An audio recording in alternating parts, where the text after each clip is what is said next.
Hello and welcome to the Bikes or Death podcast. My name is Patrick and I'm your host. This is the show that talks about bike packing, adventuring, and the cool people who participate. Ladies and gentlemen, do I have a treat for you today? Alexandra Houchin, who just finished the Tour Divide, is my guest today.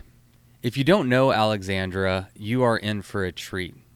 If you do know her, you're really in for a treat. She is one of the more inspiring, charismatic, down-to-earth, real deal people I've ever met. I mean, she exudes just authenticity. I can't think of any other way to put her. She is just so honest with herself about who she is and about the person that she wants to be or strives to be, and it's powerful.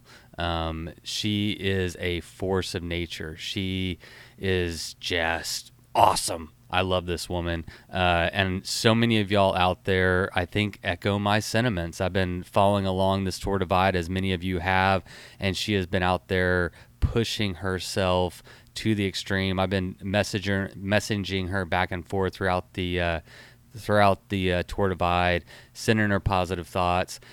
You know, this is not an easy race. I don't think that really needs to be said, but for us sitting at home, we're just watching these dots go by on a screen. It can be hard to put ourselves in those situations. And that's one reason I really enjoy doing the show, is to give these athletes an opportunity, or not always athletes, but just people who like to go on these adventures. But I like to give people the opportunity to share their story. It's as simple as that. You know, I love learning about the people that take on and choose to tackle some of the most enormous physical and mental challenges that are available to us as humans on this planet. Alexandra and I had an absolute blast talking. We were at CHUMBA World Headquarters in Austin, Texas, and we set up in the office space there, but their air conditioner was really loud, so we had to cut that. So it's like 90-something degrees, middle of the day in Texas, and we're just in this like sweat box. But that did not put a damper on the conversation in the least. We talked for almost 2.5 hours, and to be honest, I could talk to her forever. She's just awesome. So you'll hear that Alexandra is not on social media, and she has her reasons for that, and we'll talk about that. But she's just a really down-to-earth, authentic person, and so kind of out of respect for her, I didn't really edit this episode. I took out like you'll hear a few times people like come into the office, or they call the office, and I'll kind of cut some of that out. But that's it. This is unedited. This is raw. This is Alexandra Houchin just talking bikes, talking about some of her beliefs and the things that inspire her and the reasons why she rides and all that fun stuff. So yeah, but before we get to the show, I just want to say that I intentionally delayed releasing this episode until she finished, and she just finished this morning. So I wanted to send out huge congratulations to her.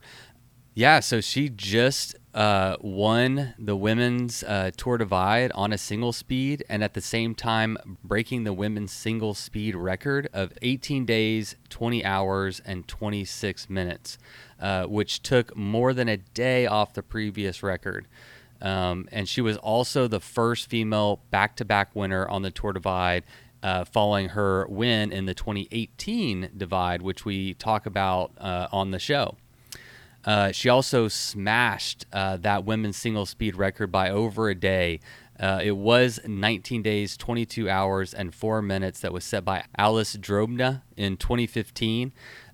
She also bested the fastest women's time from a grand depart, beating the time of 19 days, 2 hours, and 21 minutes set by Beth Dune in 2015. And she was the second place single speed overall and led the single speed field going all the way into Brush Mountain Lodge. People, we're talking about a legitimate badass here. And again, Alexandra, huge congratulations. You are such an inspiration. Thank you for putting yourself out there. Thank you for being you and being authentic to who you are. We need more people like you in this world, and I'm glad that I had the opportunity to sit down and talk to you.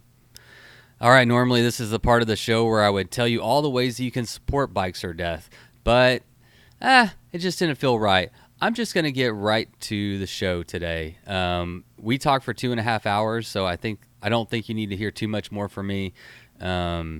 It's kind of becoming a tradition that I just like turn on the mics and we're talking and it's good stuff, so I don't want to cut it out. So that's basically, well, that's not basically, that's what happened here. So the show is going to start. We're just talking and I just kind of let it roll. Again, Alexandra is Alexandra. I love Oliver. I couldn't edit it out. Just couldn't do it. So without further ado, congratulations, Alexandra. You fucking earned it. Now let's get to the show. I came in the door, I said it before. I never let the mic magnetize me no more, but it's biting me, fighting me, inviting me to rhyme. I can't hold it back. I'm looking for the line, taking off. I feel like the trail is such a special, sacred place that in order to like have those experiences out there, you need to like be brave enough and bold enough to go out and do it for yourself. So I do like sometimes feel like my ideas about it are like, if you're not bold enough to go out and do it and try it for yourself, then maybe you like don't get to hear what it's like out there. So yeah, I get torn between both of it. Where like people will be like, "Oh, can we take pictures of you out here? Can we do this out here?" And I'm like I do want it documented because I think it's beautiful and awesome, but also you want people to earn it. Yeah, it's such for a themselves. Like it loses its meaning if like a really big hill doesn't mean anything if you just look at it. But once you get up to the top, like, holy fuck, that was so hard. Yeah, those, like you say, those natural spaces are precious. Right. And it needs to be reserved for people who really want to go out there and experience it and respect it at the same time.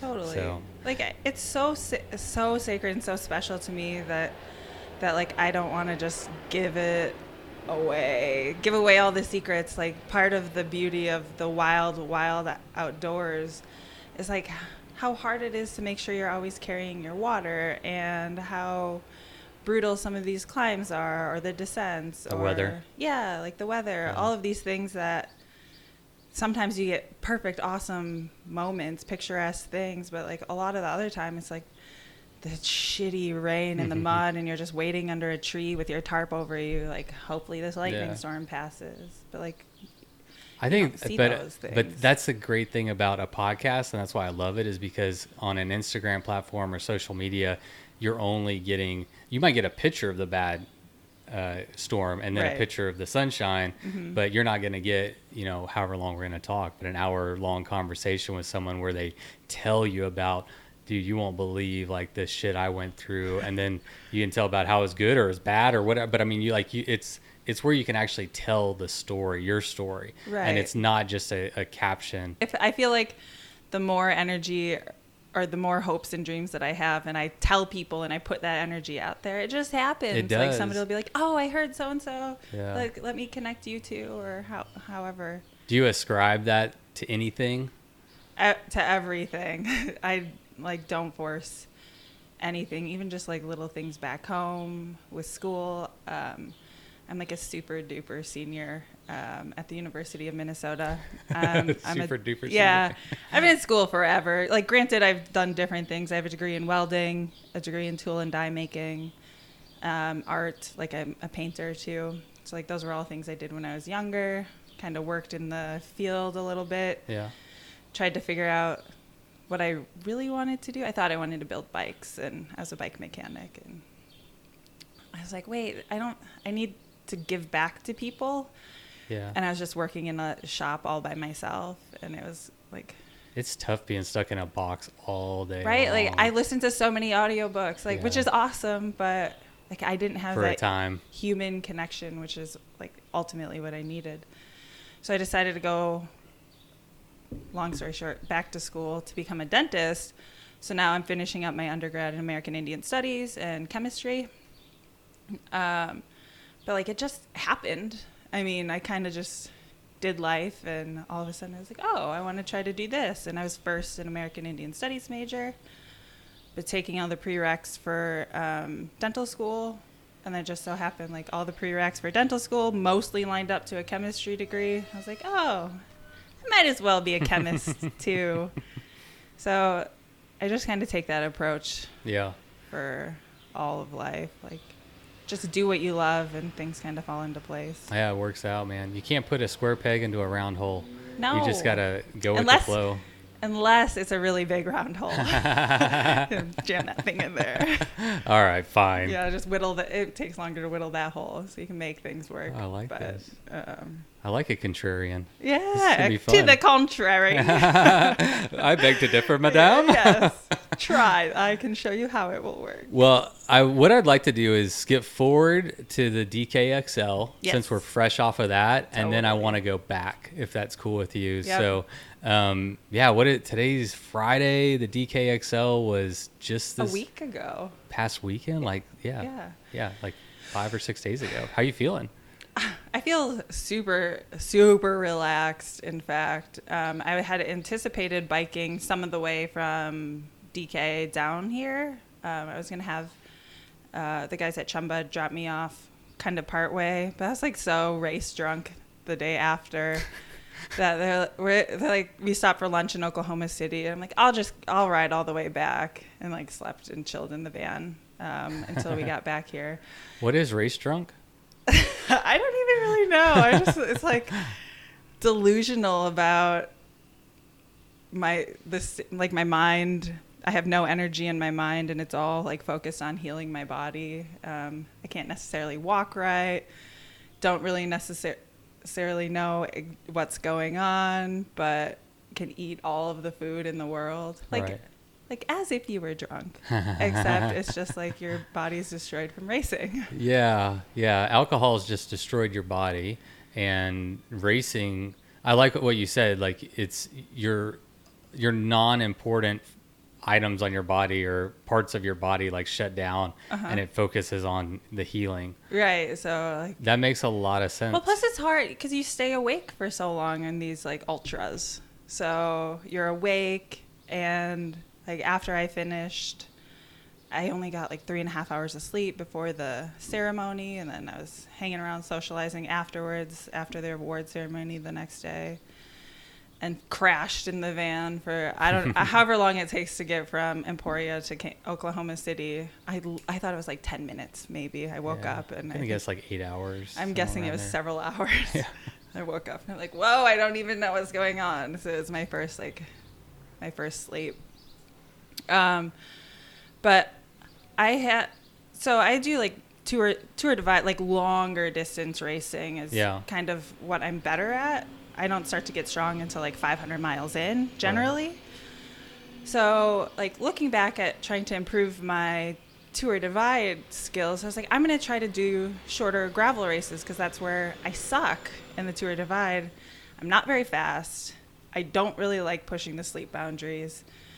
I wasn't really good at that. I'm really good at like the technical mountain biking parts, which there are only a few on the tour divide. So I was like, I'm going to spend a year getting better at that. And then I heard about the DKXL. So I was like, oh, hopefully I can get in. And I signed up and I got in, and I was like, okay, I'm going to do that. But I don't have that. I have a whole other life during the school year where I don't really get to spend that much time riding my bike. I do like commute back and forth to school sometimes, which is like 30 miles. But like once winter hits, not training, once winter hits, like there's really nowhere to do. Like the roads aren't conducive for that. How cold does it get there? I think this winter we had like a cold snap where school actually got canceled for like 4 days, which never happens in Duluth. But it was like -50. It's cold. It's cold there. That's not real. Lots of snow. Yeah, and that's with the wind chill. But oh my gosh, like so much so I can't even fathom. It's cold with school being canceled and stuff.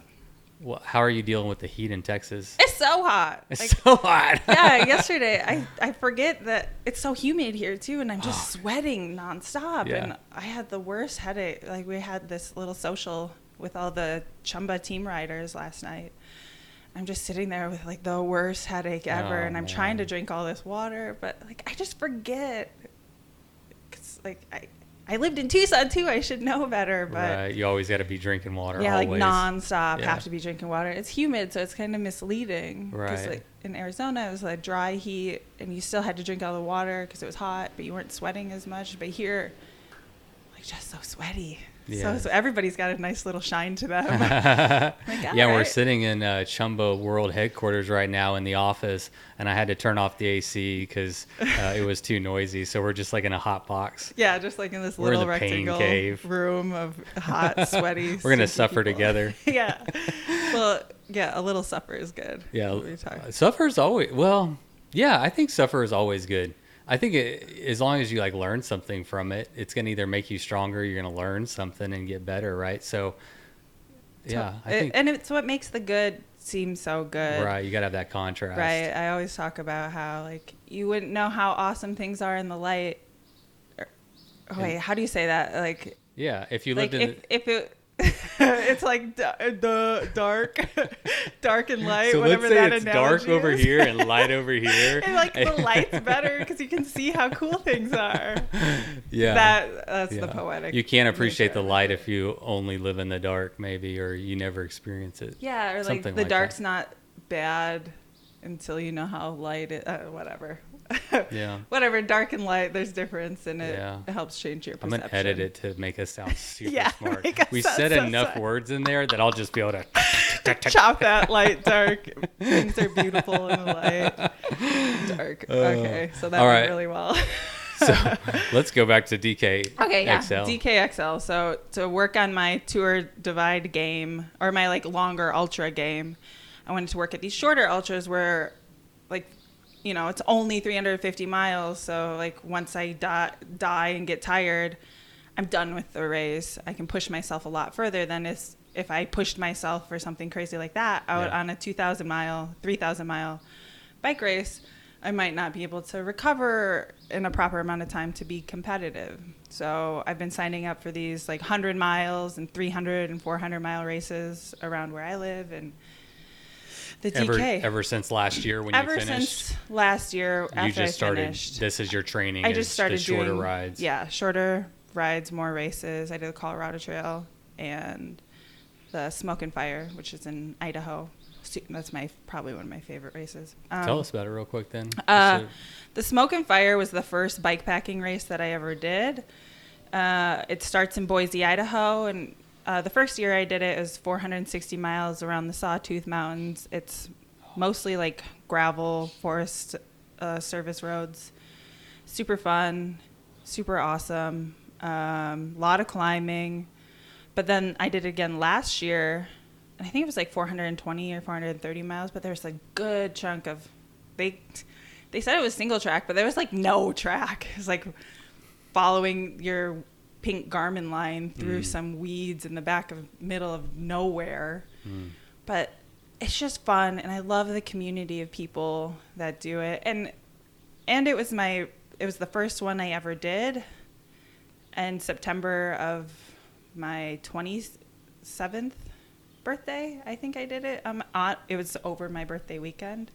So it was 2017. 2017, yeah. So I did it in 2017, and it was the very, very first bikepacking race I ever did. And I was like, no, yeah, 20, whatever. I don't remember exactly the year, but it was part of this thing where I was going to do 8 races in my 28th year. So it must have been 28. So 28. yeah, it was the first race in my 28th year of racing. Okay, yeah, so it was 28th year. So race 1, never done it, never signed up for anything like this in my life. And I finished 3rd to last. The only people that I beat were Larry Cotters, super awesome dude, but he's like 70 something. And then my buddy Russ, who's also a super awesome guy.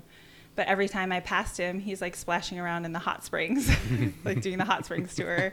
He was like riding a skinny tire bike, wearing a lei, like having a grand old time. That's awesome. And I was trying my absolute hardest. So it's like disheartening. Went into it with no training, no idea of what I'm doing really. I bike toured a lot, but never raced. Right. I was like, okay, well, I'm going to do the same race the last race of my 8 and 28 will be the Smoke and Fire. So I'm going to spend a year trying to learn about bike pack racing. Yeah. So that was in September. And then I had school all year. So through the school year, I trained for a marathon, like a running marathon. Running? Yeah. Oh, man. So I ran my first marathon in May last year out in Prescott, Arizona.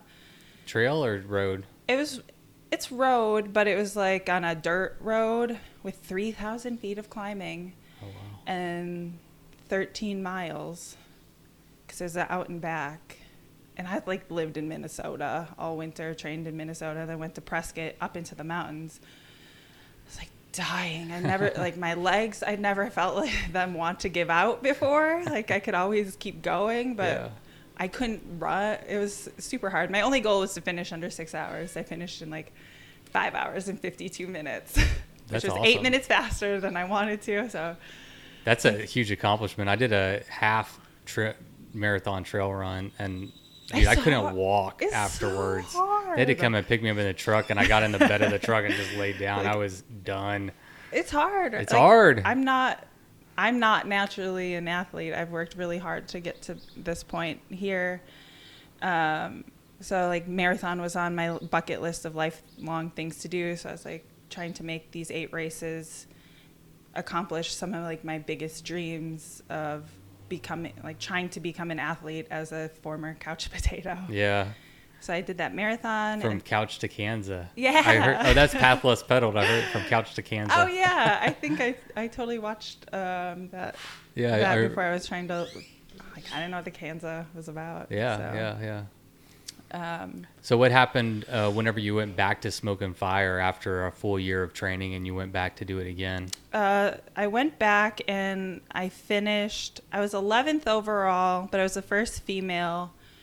And that was after my whole charging setup failed. Like I had a shutter precision hub and a sine wave reactor. Or is it whatever the one is on the top tube? Yeah, the reactor. The reactor. I think so. Yeah, I had a reactor. And the beacon, Sinway's beacon? No, I had a different headlight. Oh. So I had a whole different setup than I have right now. Gotcha. But that was because I ordered a Sun hub to build up my wheel. Sun hubs are like hands down the best out of the generator hubs. But I ordered one. It got stolen out of my mailbox. And I had saved up. I only had a certain amount of money that I saved up. And I saved up for that hub. And it totally got stolen. So expensive. God. Out of my mailbox. I was so devastated. So I ended up buying a Shutter Precision because somebody gave me a discount on it. So I used that. But it does not work as good. I think you have to go like 7 or 8 miles an hour to make that. Yeah, not to bash shutter precision. I can't say that. Bash shutter precision. Wow, that's hard. That is hard. Mine, I got one before because I got the SP. I'm going to call it the SP. Okay, yeah. I got the SP first just because it was so much cheaper. Yeah, it's like $100 cheaper. It lasted 27 miles and then just died. Right. And so then they like warranted it, which is cool, but I'm like, dude, you need something you can rely on. But I know other people like Indy that's doing the American Trail Race right now. It's 4,500 miles, and he uses a SP and hasn't had any problems. So. I think maybe like for road stuff, it might be a little more reliable. But I'm like, I ride hard and I ride stupid and reckless, and I crash a lot, and like I need really tough stuff to hold up to the kind of crazy adventure that I am. And I think I'm too hard on my stuff. So my SP failed during the Smoke and Fire, and I had to charge my Garmin. I was doing really well. This is a common thing that happens in my bike racing. I start out like kind of in the back of the pack, and then the first night comes, and like when the night comes, that's when I like this is mine. Everybody starts to get tired, and I'm like feeling good and awesome. So I usually pull ahead and start doing really well, and then something goes wrong. So during the Smoke and Fire, I like get to a really good descent, and I plug in my Garmin to charge, and I notice that the screen doesn't light up, and usually when it's charging, it's lit. And I'm like, what is going on? this sucks. Okay. So I had this external battery pack that I usually use, and I plugged that in, and it said it had no charge. And I'm like, what? Like, what happened? Because it wasn't charging it the whole day. Yeah, so something with that, my battery pack died, and my generator hub didn't work. Yeah. So I had to logistically plan. I got to there's this lodge a couple 100 miles in. Can't remember what it's called, but I get there and I'm like, might as well give up, because I'm not gonna navigate without. Yeah, I'm like not gonna do as well as I wanted to, and I have to wait here and charge stuff. So I get a couple bowls of soup and I'm chilling and charging my stuff, and the woman that had beat me last year was there already when I got there, and I was like, I just wanted to beat her, and then she left, and I'm like pouting inside, eating my soup, charging my Garmin, and I'm thinking about quitting, and it's like 150 miles on the road back to Boise. I'm like, but like, where else would I rather be, actually? And like, I came out here to do this race, and things didn't go the way I wanted to, but like, this is why I'm here. I'd hate myself if I didn't try. Yeah. So I wait till my Garmin's fully charged, and because I'd done the route before, I kind of knew at least how far I could get to find an outlet between my Garmin recharges. So I left, and I was like, okay, I have 10 hours to make it to the next outlet. So I worked really hard, got to the next outlet, had to wait and charge it. There's one night I got to the city. It was so cold. I think it's Stanley, Idaho. It's like one of the coldest places in the United States all the time. I did not bring any sleeping gear because I was like not going to sleep. So I get to this place, and I have to charge my Garmin and my headlights, because I brought extra lights too, fortunately. So I had to charge my headlights, but I only brought one plug-in. One plug-in. So I like charging my Garmin. That takes several hours. And it's so cold, no sleeping gear, but there's a porta potty. So I'm like sitting, sleeping upright, wrapped in my tarp in a porta potty, charging my stuff. And you're thinking to yourself, man, there's nowhere else I'd rather be than right here, right now. Why did I sign up for this? But like at that point, like I was catching up to like the dudes that were in front of me. I don't have a smartphone, so I don't necessarily know what's going on in these races. But I do have a lot of friends that will text me and be like, oh, you're about to catch up to so-and-so. So, like, when I do get service, I'll get a flood of text messages of people being like, telling me what race logistics are happening. Yeah. So that does work. And my buddy was like, say hi to so-and-so for me. You're about to pass him. And I'm like, oh, cool. And like an hour later, like I see this person. I'm like, oh, my friend says regards. And then I go past him. That's awesome. So it's fun. But so I ended up wasting like 10 hours at least charging stuff throughout that race. But I still managed to I only slept like 6 hours over the 450 Could miles. you sleep while you were charging? So yeah, I slept. Yeah. I tried to sleep when I was charging, but then like I have to wake up and switch stuff. Right. And I was so cold. So it was like. It's more like resting. Yeah, like laying there, or I'd be moving because I was so cold. I have to be bouncing around. Yikes. So it wasn't the race I wanted it to be, but like I kept. But you still got first female? Yeah, I was still first female. What happened to the competitor that was in the restaurant? I mean, they slept. She was racing it with her husband, and her husband, it's Laura and Cody. They're super awesome people. I met them the year before, and it was like my birthday weekend, and I was way far behind them, but I stayed up an entire night and ended up catching up to them at a coffee, like at this weird little coffee bar thing. And they came after I had already been there, and they showed up after. They're like, you were like 70 miles behind us. How did you catch us? I was like, oh, well, I didn't sleep. But I finally caught you. But I was so exhausted by that point because I didn't sleep, and they had a full night of But we chatted and became friends over that time. And they're like, anytime you come back, like, we got you, girl. So it was that couple. And they camp every night. Okay. But still, That's where you can make up the most ground is when people are sleeping. Right. Like, I'm really not fast, but you just keep going. I just get so hungry not to lose. So I like don't sleep, even though I do love sleep. How do you deal with the lack of sleep? That's one thing I haven't figured out yet. I've been learning more about it, like doing these shorter, like 300-mile races. Right. There's time, like I'll just stop riding and eat. One of my friends told me, he's like, cowboys used to say yeehaw because they were tired. I don't know if it's true or not. He's like, but when they would get really tired riding their horses, they'd scream out yeehaw, and it did something with the adrenaline in your body that now I start to get really tired and I just start screaming stuff like yeehaw, hoping that will wake me up. There are definitely times where I nod off. I'm like on my bike and I like realize that I'm falling asleep and wake up. I'm still trying to learn. Okay. I'm wondering if I could like smell oranges or like have something to smell, but just something. You tried like caffeine pills? Oh, I definitely use caffeine pills. In fact, I don't know any ultra athlete that doesn't.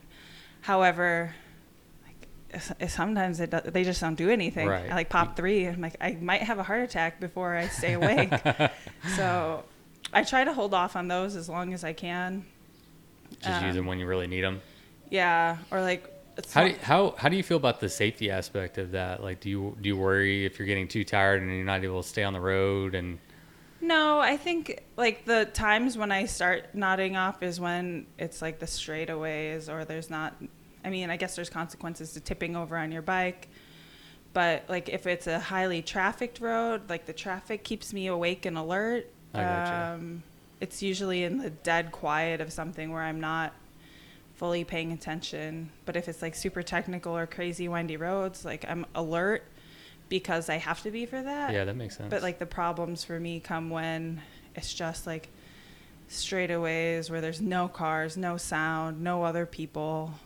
And the cool thing about these bike packing races is that everybody that's up at that hour is feeling similar to you. And you'll go through these like leapfrog experiences. So I'll start out riding with somebody and we'll press really hard on together, and one of us will get tired and fall back, and then one of us will go forward and we'll catch up to the person that fell back from the other one. And you'll wake them up, and then they'll like jet past you and you'll fall asleep, and then somebody else will catch up to you. So like usually it's when things are looking the bleakest that somebody comes up behind you or you catch up to someone and you can chat. And like more often than not, the person that I catch up to or catches up to me, I'm like, oh God, I was just falling asleep. Or they're like, oh God, I couldn't keep my eyes open. I'm so thankful that you're about to pass me. Which is like nothing you'd never say that like in another kind of race.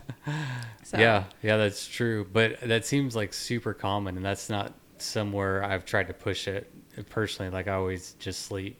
Right. But I'm kind of interested in what I can do. Like I'm curious how far I can push that. Like if I don't know, like how long can I go without sleeping? And usually it's like an hour that you just have to press through. I think the hardest time is like 3:30 to 5:30, or like the instant you can start seeing the sky turn colors in the east, you're like, yes, I've made it. Now I just got to stay awake through this next half an hour. Yeah. But it's like that lonely, like so many writers have written about the 4 o'clock hour. It's like the loneliest time in the day to be awake. So maybe going into that, like I think about that too. I bet a lot of the animals are asleep or just kind of chilling too. Cause like whenever it turns to night, that like everything, all the nightlife gets energized and comes to life. But as the evening wears on, they kind of simmer down. You're not going to see as many deer and hear as many frogs or whatever, owls and all that. And you don't hear anything. If you listen at 4 o'clock in the morning, it's like quiet. Yeah, it's just so like still. Where is everything? Yeah, I never thought about that, but it makes a lot of sense. Yeah, so it's like the loneliest time. I actually was listening to, I think it was like a Radio Lab or something, about one of the guys was talking about the 4 o'clock hour, and I was like, that is so true. Like that is the hardest. I'll have to check that one out. Hardest time, yeah. Hopefully it's either Radio Lab or TED Radio Hour. Those are like the only two. Okay, good. Podcasts I listen that narrows to. it down. Yeah, so it's one of those two, but they're talking about like how lonely 4 o'clock is. And well, I need to find out. Yeah. I feel like I Yeah, need you to have put that to- on my bucket list. yeah. I've like been up at 4 o'clock riding, but I've never, the longest I made it was like I started at 5 a.m. and then I made it till 2 a.m. Okay. And so I think that was like 18 hours That's or still a something long like that. day, It was a yeah, long day, yeah. but I think there's more out there. Cause like in like a shorter race, I think maybe my idea is that, you know, you just push it as far as you can and then you sleep and then you get up and you do it and break it up into a couple of chunks instead of like what I did is like 4 chunks. Okay. With like sleep, and it was a 500-mile race, and I slept 4 times. Which one? What was it? It's called the Grand Gravel 500, so it's actually in College Station, Texas, which is where I'm from. Oh, okay. Billy Rice is the organizer. I don't know if you've heard of him. He's done the Tour Divide a few times, Okay. and he's got the record, I think, for I can't remember if someone beat it or not, but he was the first person to yo-yo it, so north to that's south and then badass. south back. That's awesome. Yeah. So we got off track of the Dirty Kansas. Oh, yeah, but, Dirty Kansas. That's great. But I'm curious. Okay, so going into the DKXL, did you obviously it was like a training ride for Tour Divide? It sounds like, but did you have like some goals going into that race? So my theme for this year was to do. So last year was 8 and 28. This year is single speed on a 29er because I'm turning 29. Okay. Wait, or am I? I'm 29. So I was going to sign up for all these races, single speed 29er. I was like, okay, DKXL will help me train for the Tour Divide. Ultimately, I'm training for this race in September back home. It's called the Margie Gessick. So I'm just trying to do the best I can in all of the other races, like push myself, not only mentally, but like physically and emotionally, and like spiritually too. So I decided to ride. I wanted to ride from Duluth down to Kansas, but I got invited to like an Indigenous research conference the week that I was going to leave, and I was like, that sounds cool. I can't miss out on that opportunity. So I went to that, and it really helped me like focus. I'm doing some research on the reservation next semester, and I don't really know how to do academic research, so I'm super happy that I stayed and learned some stuff.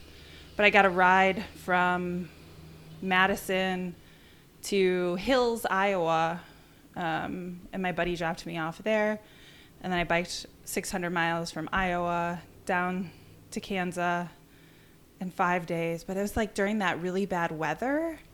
Oh yeah. There were I biked tornadoes and hail, tornadoes.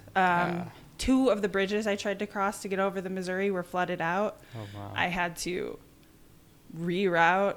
Like this officer was blocking the bridge that I was trying to cross, and he's like, "You can't get over." I'm like, "Can I please just look? Like, please just let me." I'm like, "Where's the next bridge?" And I had already gone to a bridge that was out. He's like, "Oh, it's only 27 minutes." I'm on a in bike, the dum car. dum. Yeah, I was like, that's 3 hours on my bike at least. So I was pretty, and it's like raining and hailing, and he's sitting with his little window down, like talking to me. Like, No. He you wouldn't can't let go you this way. pass. No, he wouldn't let me pass. Oh. And he's like, "Do you need me to call 911?" I'm like, "Aren't you 911?" No, I was like, What "No." are they gonna do? Send another one of you? Right, yeah. So I was like, "No, I'm fine. I'm biking." He's like, "Oh, listen to this." And I was headed towards Leavenworth County, and the little alerts like, "A tornado has been sighted in Leavenworth County." I was like, "Oh, cool. That's where I'm going." He's like, "Yeah, have fun." Oh my gosh. It's like, okay. I mean, I obviously didn't get swept away by a tornado, but I'd made this route on Strava that was all gravel, back roads, and thought it was going to be fun. But I tried, like, the roads were impassable. So I ended up having to reroute and take a bunch of highway, which really sucked because there's no shoulders anywhere. Every once in a while you'd see a sign like share the road with cyclists, but I'm like, nobody cares. No. So in order to get into full bike racing season mode, like I'd like to tour to races when I can. So I was like, okay, I'll tour there. So I ended up doing like 100 to 130 miles a day to get to Emporia. So I got to Emporia Thursday morning, chilled all day Thursday, and then the race is Friday. Friday afternoon. Yeah. So I got a little bit of time of recovery, maybe not as much as I wanted, but like I was just trying to show up to these events so I can like kind of push my sleep and push like how far I can go in one sitting. So my only real goal going into it was to finish under the 36-hour cutoff. Oh, that's annoying. I don't know how to stop that. CHUMBA World Headquarters, how can I help you? What can we do for you? Delivery or pickup? One Terlingua, 2 Stella ties. Please and thank you. We'll just wait. Yeah. So, are you riding from here? Like, no, I'm flying to Missoula, okay. and then I'm riding from Missoula to the start. Okay. Which is only like 400 miles.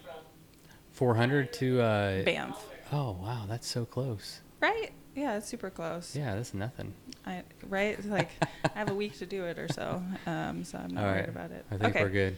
We just had a telephone interrupt us, so we had to take a break. Yeah. Do you remember where we were? Oh, you were pushing yourself, and your only goal was to finish. Yeah, my only goal is finish in 36 hours because it's my first single speed race. I had no idea really like what that meant. Changed my gearing right before race day because I toured through Iowa with 3619, but my bike was fully loaded. I was like, that felt fine. I could climb all the hill. I didn't even have to walk once. Oh, wow. On my way out here. So I was like, I'll gear up, and I put on 17, so I was 3617 for the race, and I was riding it around the day before. I'm like, I think this might be a little too hard. But once you put it on, you're committed to it.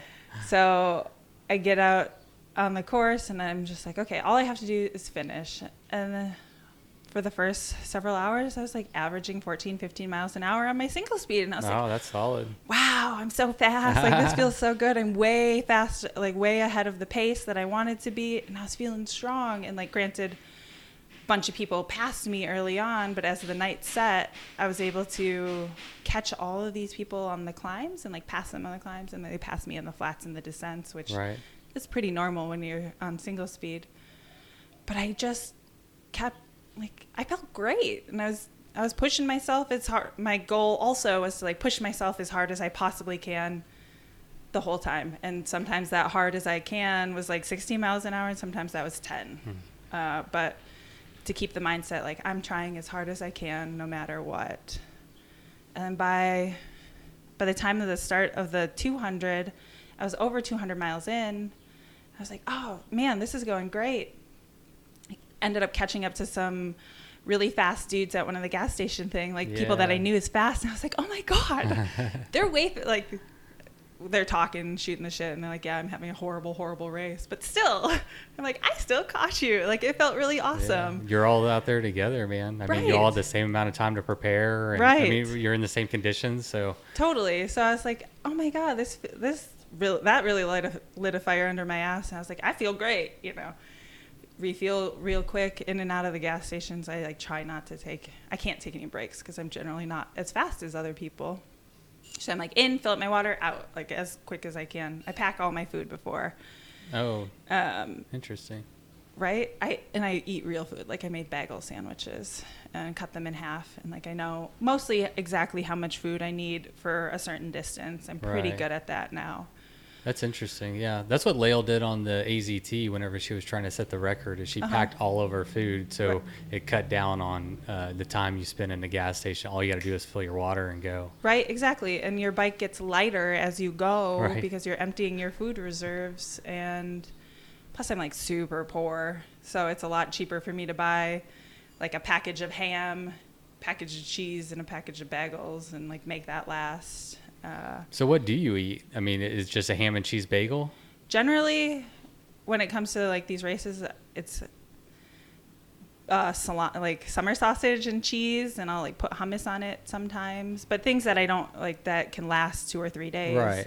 Is that how long it can last out not being refrigerated? Yeah. Like, it seems like it. Yeah. I've never had a problem. But I also have a stomach of steel, and like I don't filter my water generally. Oh wow! And I think that Like if it's sketchy, I'll drop some iodine in there. But like I didn't filter my water one time on the Tour Divide last year. That's sketchy. I know. I refuse to live in a world where I can't climb a fucking mountain and drink water from the top. So like if I get Giardia, it's my own ignorance. I like it. Respect. Yeah. So It makes sense though. Like, I guess. Why would I climb to the top of a mountain if I can't just like drink from the heart of the earth? I guess it's the only thing you really have to worry about is if there's like dead animal upstream or something, right? Right. And I like to think that I've had enough little dead animal water that I'm immune to it now. Okay. Probably not the case, but hey, whatever works. I pretend. Our brains are really, really strong. I know. I think if you believe that, anything is possible. Right? Like our brains are so powerful. It's kind of crazy and surreal.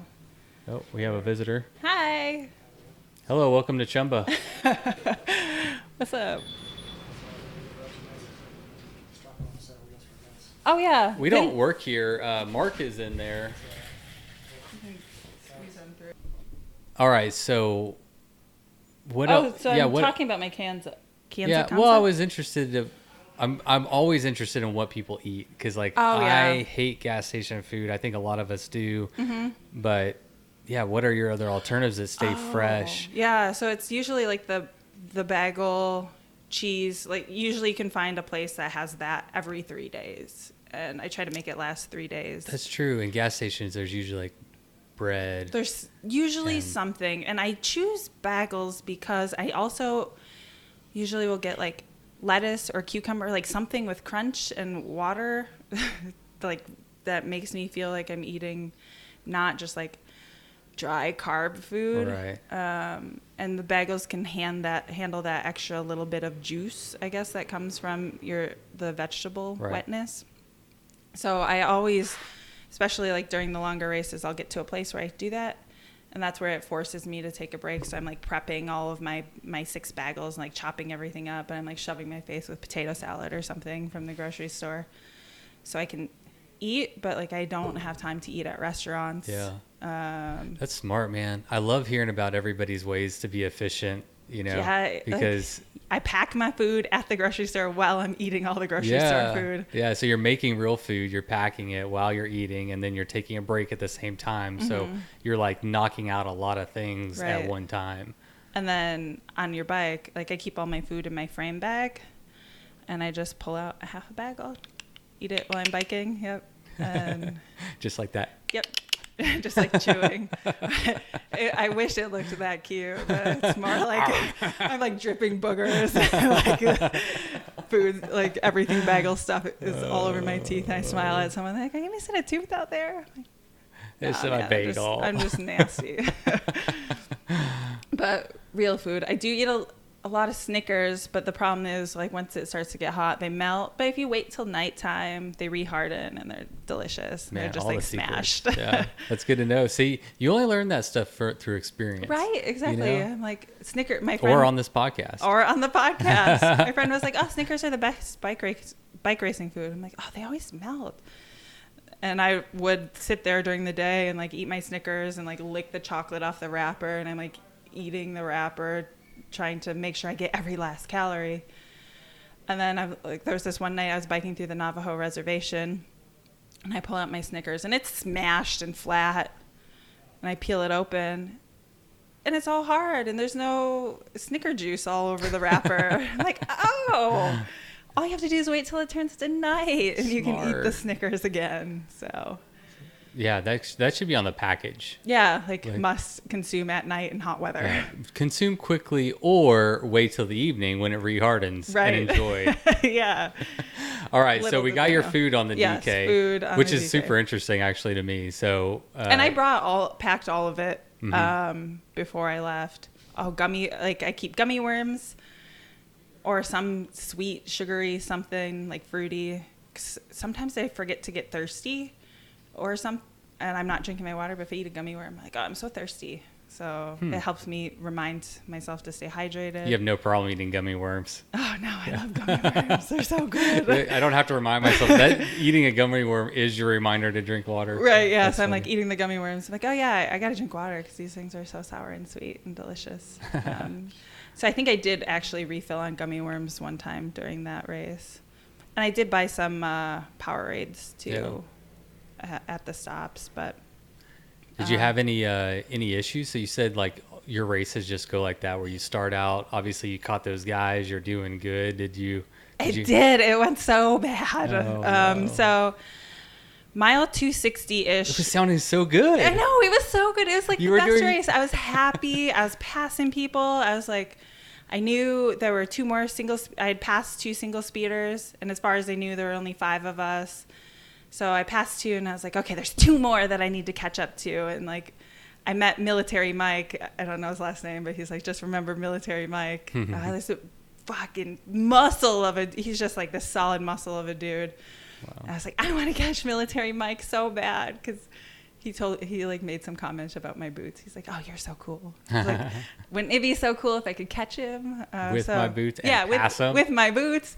So I was like really hungry to go get him, and I felt great, like better than I've ever felt in a race. Like pushing myself, riding the single speed. I was fluttering up the climbs.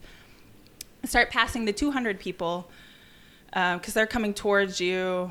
And I wish I knew like the names of the parts of the course, but it's the part of the course where it's like pretty techie descents and pretty like you drop up. Mm-hmm. And it was challenging. And I should have been walking some of that, but like seeing the 200 riders come towards me, I carry a little boombox to change up pace sometimes. So I like bump my tunes on my boombox and I'm passing all these people and I'm smiling and I'm riding up stuff that I definitely would have been walking if I hadn't seen anybody. So I was like, okay, it's getting me through this so fast. I'm like cranking with all my might and I get to the top of a hill and I'm just soft pedaling after climbing something that was way too hard for me. But I'm like, okay, I did it, soft pedal. Mm-hmm. I thought my ankle gave out. And I do one more crank, and my entire pedal snaps off. Oh, shit. I was like, no. I was at the top of this climb. I had felt so good. I'm like, oh, no, okay. Chill out. I'm, like, sweating. I'm, like, devastated. I'm like, okay, it's fine. Like, I can come back from this. So I take out the part that broke off that was still in my crank arm. After, like, I tried to pedal on it. There was, like, a half an inch of a nub that my boot would not fit on. I was like, all I have to do is make it to the next town. I'll buy some like vice grips, or maybe they'll have some pedals at the hardware store or something. I don't know. I was like, all I have to do is make it to the town, which was like 8 or 10 miles away. Mm-hmm. And so did you one-leg it? I one-legged it for a while. It was like reckless up and down. People kept passing me. They're like, don't give up, keep riding. And I was so cranky because this happened. I'm like, stop saying that. I can't ride my bike. Like, I'm really upset. I tried using a stick. That didn't work. I had tape. I'm pretty prepared usually. So I had some tape.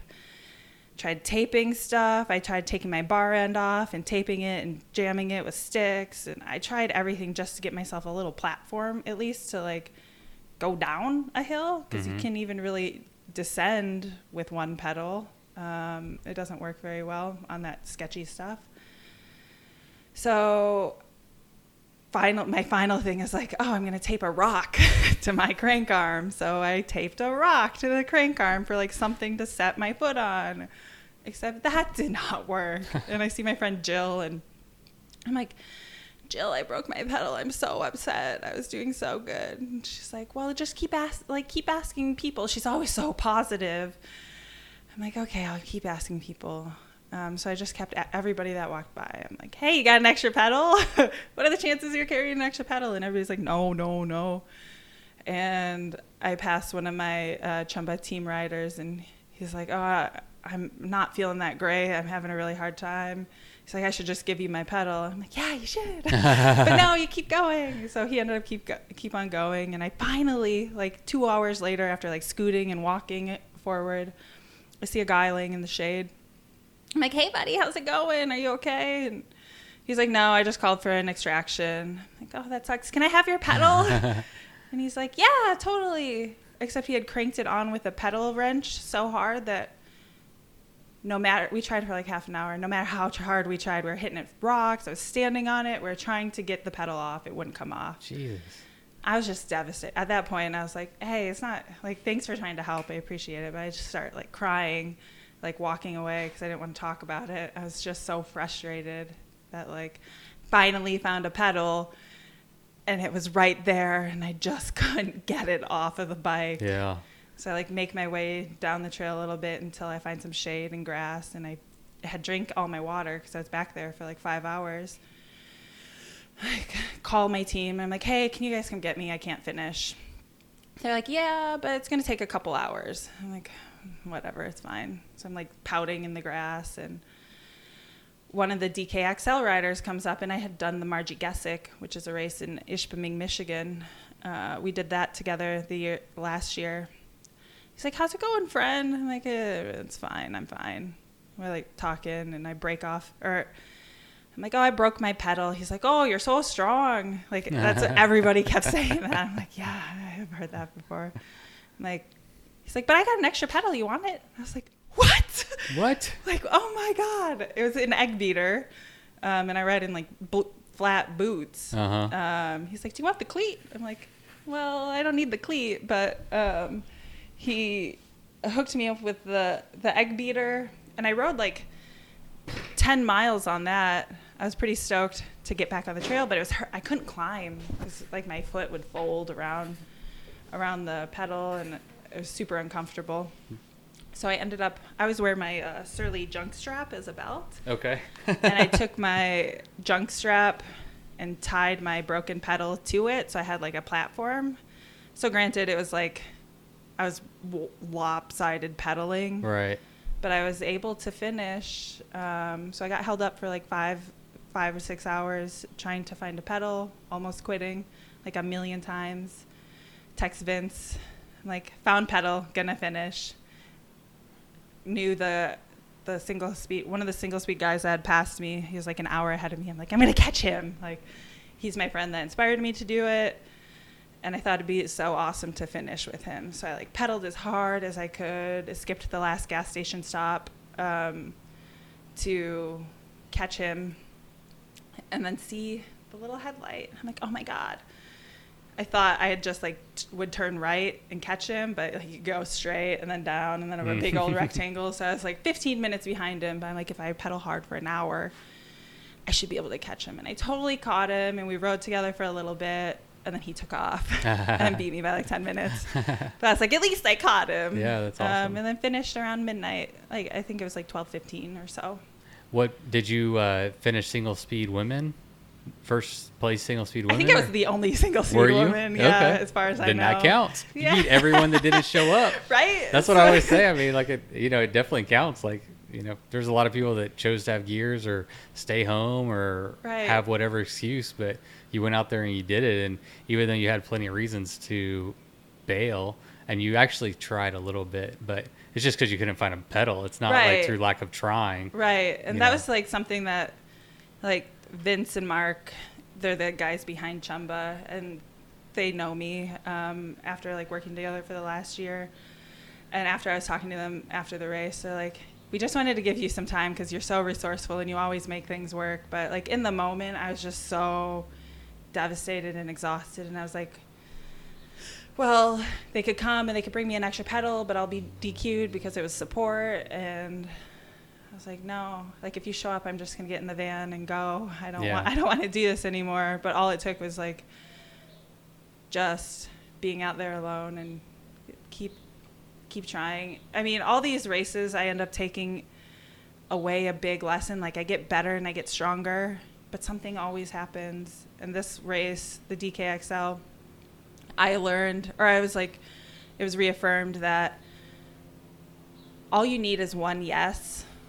150 no's, people telling me no, like I don't have this. But all it took was one yes for me to be able to finish. So like just reminds you to keep trying, like whatever you want, if you really want it. There's a lot of things to overcome and a lot of lessons to be learned, but if you just keep going at it. All it takes is one yes, and you can finish. There you go. So, That's a very valuable lesson. totally. Because there's going to be a lot more roadblocks than there are open doors in the game of life. You know, it's going to be, you gotta work for it. Right. So do you get frustrated with like, damn it, why can't I just have like one clean race? And like, do you wonder what you'd be able to accomplish? Like, does that frustrate you or motivate you? It motivates me. I think I got my race with the Tour Divide last year. That like finishing first female, and that totally changed my life. Like the opportunities that I've had since that. Like I said, I'm not the fastest, and that was only the second bike packing race I'd ever done. Wow. And I was just on a bike. Like I was on my Rastro, which is meant for like mountain biking, but I wanted that bike because I could only afford to buy one bike. And I wanted to do the Arizona Trail and the Colorado Trail more than I wanted to do the Divide. But like, I got the Divide. There's a lot of women that are badass and so much stronger and faster than I am. But like I showed up at the right year, and it ended up to being my year. Yeah. And like, if that's all I ever get, like, I'm so happy and fortunate that happened, because so many good things came out of that. And like, if I lose most of the other races that I do. Like every once in a while I'll win or do well, but right. No, I mean, no one will ever take that away from you. It'll always be, 2018, Alexandra won the Tour Divide. Right. So like that'll always be there. And that's like so much enough for me. Right. And like, I'm happy to have had that, and it's done, like, it's made my name, at least back home. Like, people attribute that with me, and it was like not only a win for me, but like a win for like my community back home, which is cool. So I get to talk about tribal issues and things that I now have a platform to speak on, where I didn't have it before. And it's just because, oh, you're that girl that won the race for women that one year. And I was like, yeah, I am. That's me. Yeah, I mean, it's kind of just that, but it speaks a lot to your character, right? Like, it's not like you just won a race and therefore they respect you. It's that you went through a lot of adversity. Adversity. It's anniversary. You went through a lot of adversity to accomplish that, and so I don't know. If you were an organization, I would want someone like you championing the cause and speaking out, because you're the type of person that if you put your mind to something, you're going to accomplish it.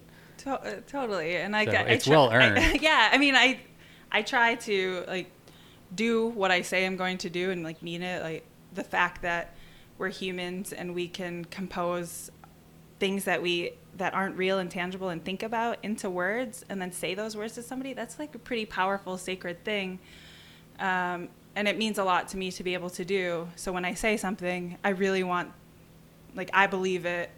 And because I respect you as a person that can also do those things, like, I want to hold true to that. Like, sure, sometimes shit goes wrong and right. I can't stick to it, but I really try to do my best to do what I say I'm going to do, even when it's like my charging setup fails or my pedal breaks off. Like, I signed up for this race, and a race to me means starting at a starting line and crossing a finish line. Yeah. As fast as you can for that experience. Is that a promise that you're keeping with yourself, or a promise that you're keeping with other people? Because you say when I say I'm going to do it, I try to do everything I can to make that happen. Right. It's for the self. I suppose it's for the self. But I think the self is only as significant as far as they can give back to their community. So, like, by me maintaining and working on myself, I'm doing that so that I can be a better citizen of my nation or my community or like wherever I call home. Mm-hmm. And I think that that's like why we should focus and work on ourselves, is making the collective a better thing. It's not just like, I'm not trying to have a happy, good life so I can live in a box and share it with myself. Mm-hmm. I'm trying to be a happy, good, strong person so that I have energy to give back to like the future generations that are yet to come. Yeah, it would. I mean, certainly you don't have to do that. You can take all those experiences and keep them to yourself, but I think they're magnified whenever you share them with other people and you inspire other people to see that it's possible. Totally. Why don't we go back Time travel. Yes, let's go back to 2003. I don't know. Time travel. That was a big I know a little bit about your story just from, I found your blog on CHUMBA's website.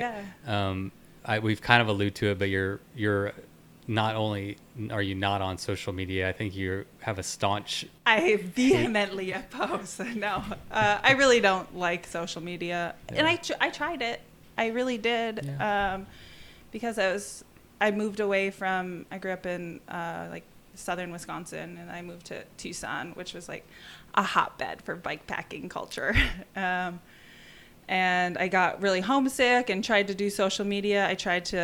I really wanted to be a Blackburn Ranger when I was younger. I really tried to do that. And in order to do those things, you had to have social media. So I tried, but it just felt like so inauthentic and ingenuine to me. Part of my culture, I'm Ojibwe from the Great Lakes. I'm a citizen of the Fond du Lac Band of Lake Superior Ojibwe. And so much of our culture is like humble and humility, and I just like can't talk about myself like on some pedestal. And I felt like every time I tried to post, I'm like, oh, this is so like everything against what I believe in. And then I would look at stuff like this just makes me feel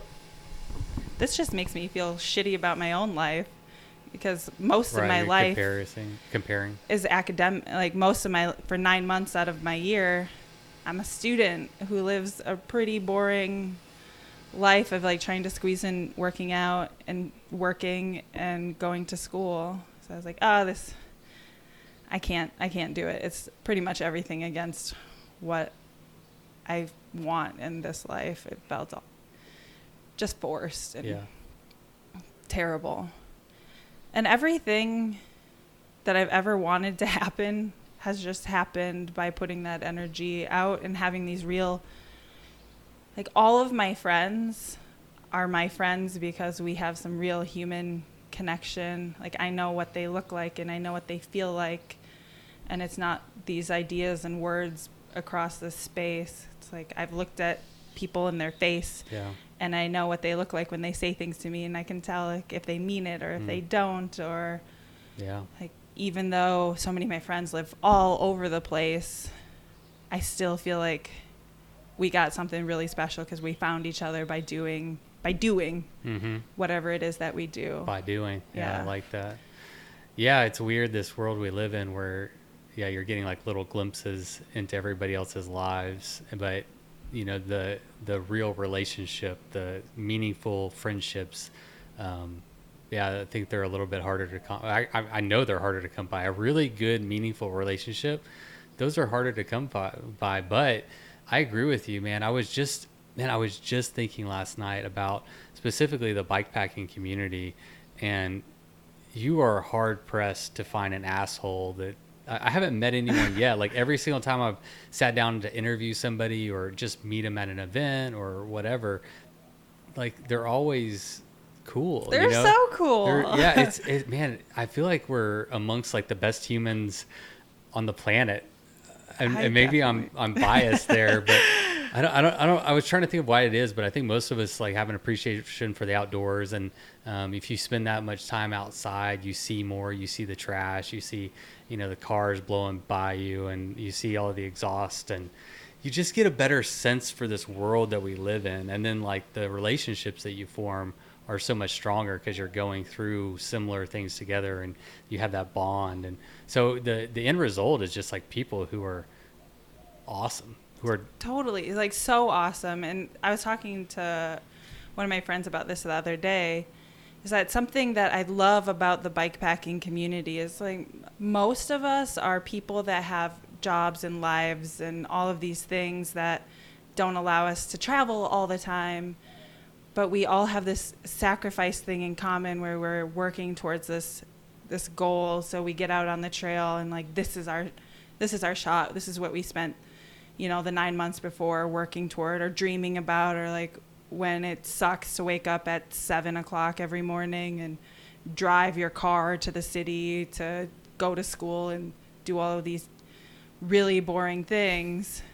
Like, the only way I can make it through that is knowing that I signed up for this race in the summer, and then I get to go, and all of these people around me have also made it through their really tough year, their tough off season, dreaming about this moment. So it's like extra special moment that we get to share. Like, out of all the vacations we could choose, we all, us weirdos, chose to be here and ride our bikes through rain and push our sleep limits and be hungry and hurt.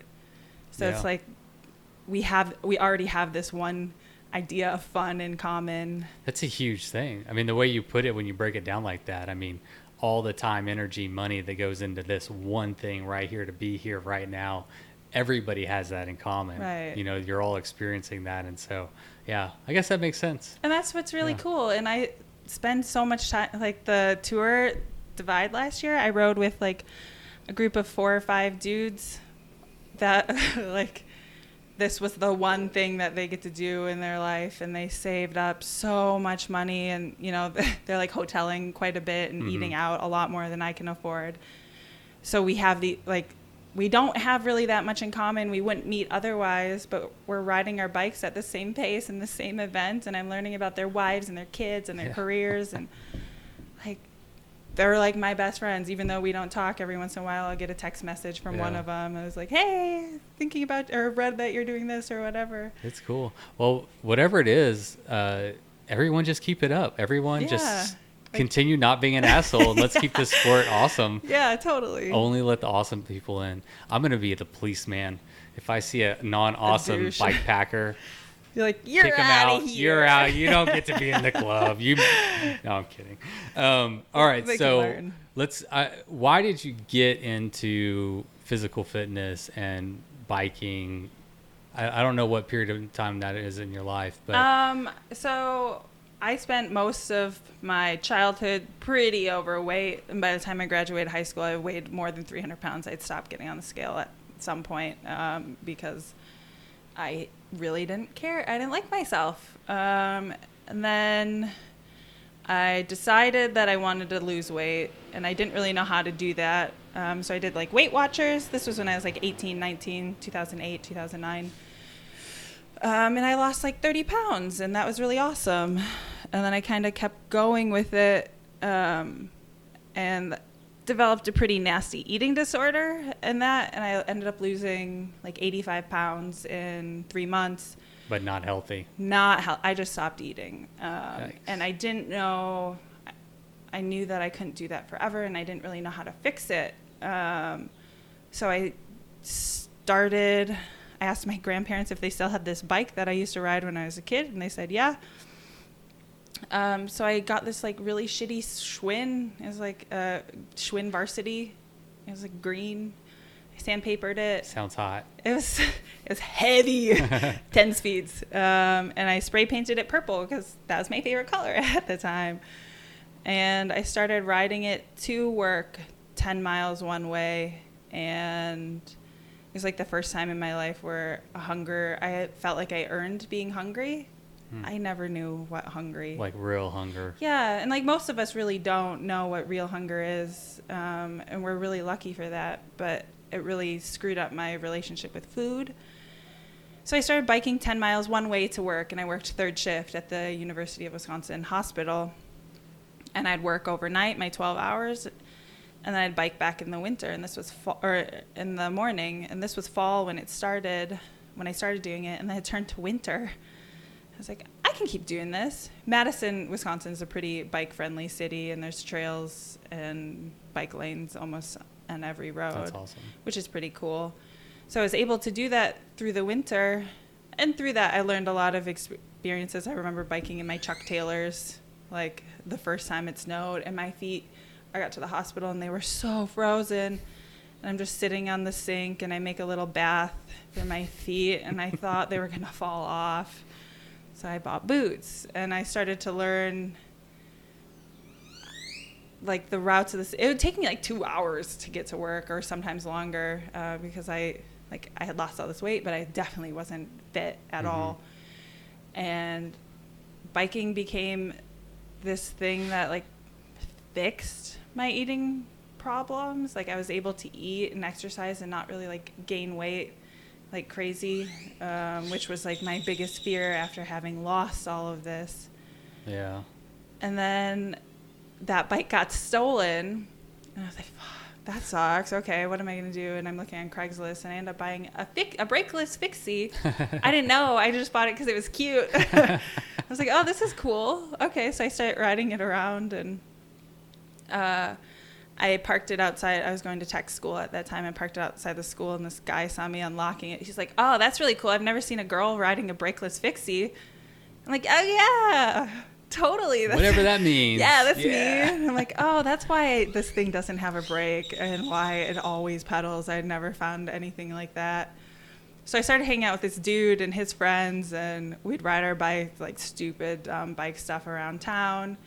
And it was like the first time I ever found friends that weren't like associated with like drinking and drugs. And we like did these active things together and would bike far. So I ended up those guys ended up working for Jimmy John's.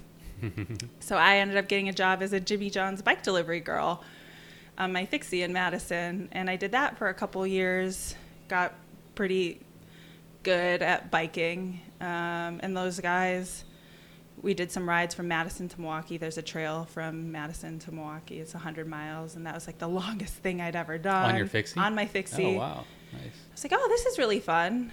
Then I got a job as a bike courier for a courier company in Madison, and I got to deliver documents around the law firm in the Capitol, and I got to serve people, which was interesting, you know? Be like, are you so-and-so?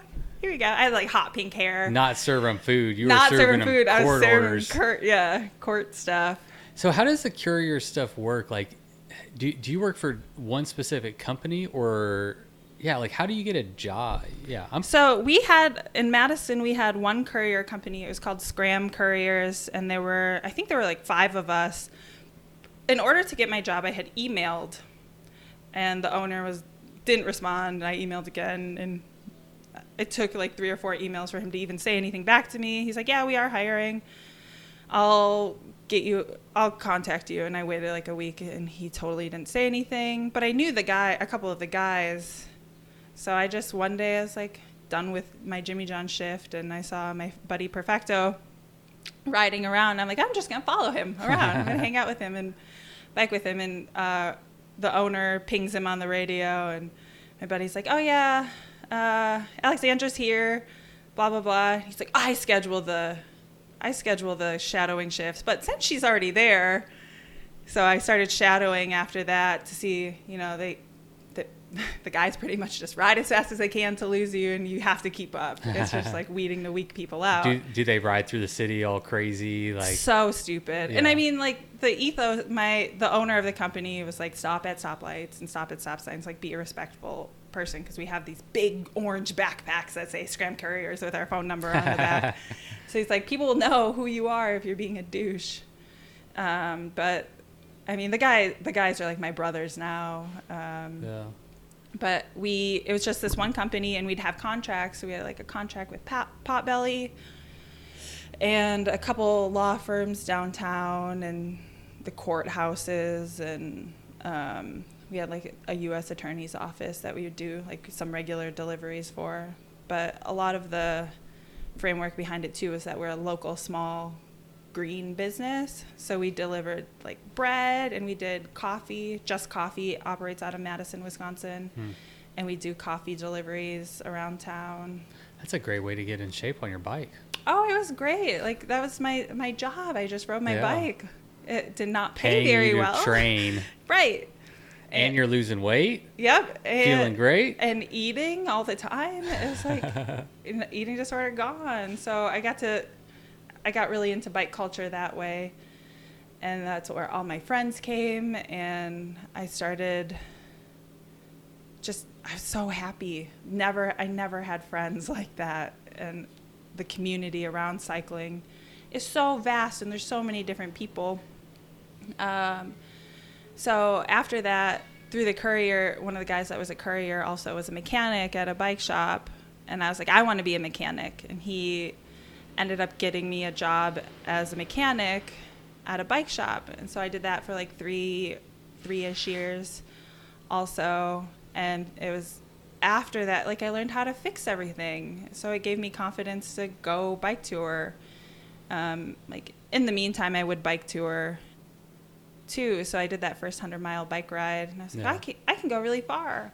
So I started exploring. I did a ride around Dane County, the county I lived in. And then I'd start riding to my old hometown. And then I'd start riding here and there. And the rides went from like 50 miles to 100 miles to 200 miles to 500 miles. Were you doing these solo? Yeah. I've been solo bike touring. I've done 2 bike tours with people. Otherwise, everything else has been by myself. Oh, neat.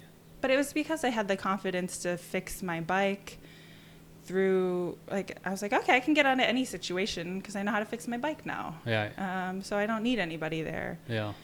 But I would get lonely on these bike tours.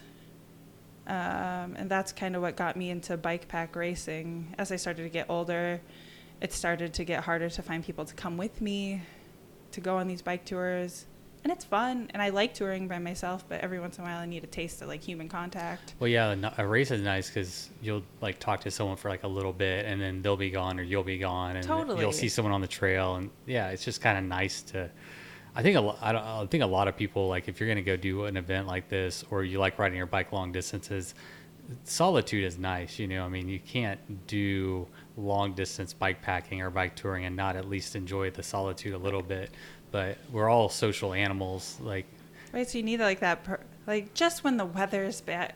It's usually when things are bad. I need misery loves company. Yeah. I just need somebody to be like, dude, the fact that it rained for the last 12 hours sucked. Or when you think that you're the only person out there biking. Like, I remember climbing to Taguoti Pass. I think it's in Wyoming. Somewhere on the Tour Divide anyways. It's raining. And then you get up higher and it's snowing, wind, hail, lightning. I've got to be the only crazy person riding up this mountain in the middle of a thunderstorm. And I descend to the other side and I have this cup of coffee and I'm warming myself up.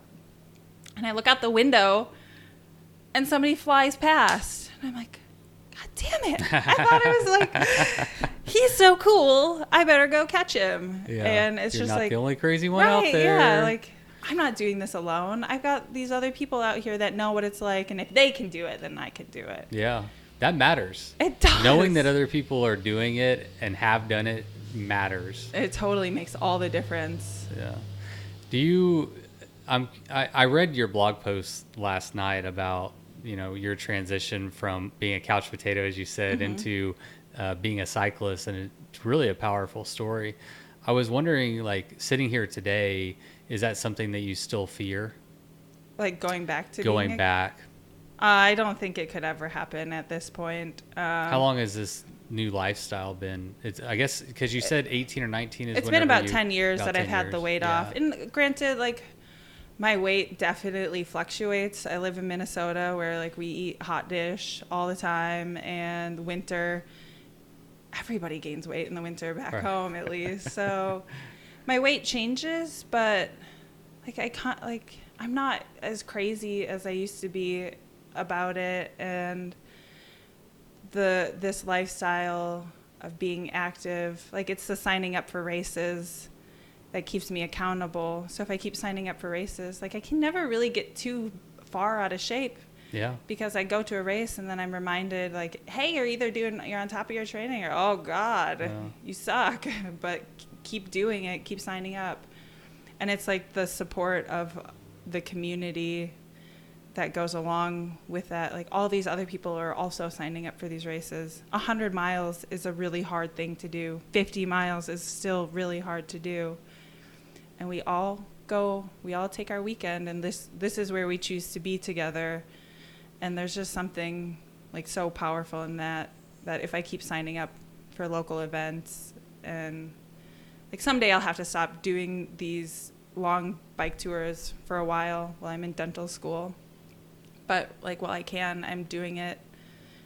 I work so hard all year to make sure that I can have these 3 months to do the thing that I love. And it helps me keep focused throughout the crappy school year when I'm like, I hate this. It's easy to be lazy, you know? It I mean, is. It's so easy to just, like, take it easy and like watch TV or whatever it is, or get on social media.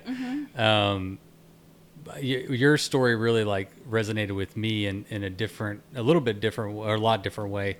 But for me, like from the ages of, I think like 17 to 21, I got arrested 6 times. It was all drug use, but I was just like a loser, like I had nothing going on in my life, and just doing a lot of drugs and not doing anything, like not having a good job, not just being a loser.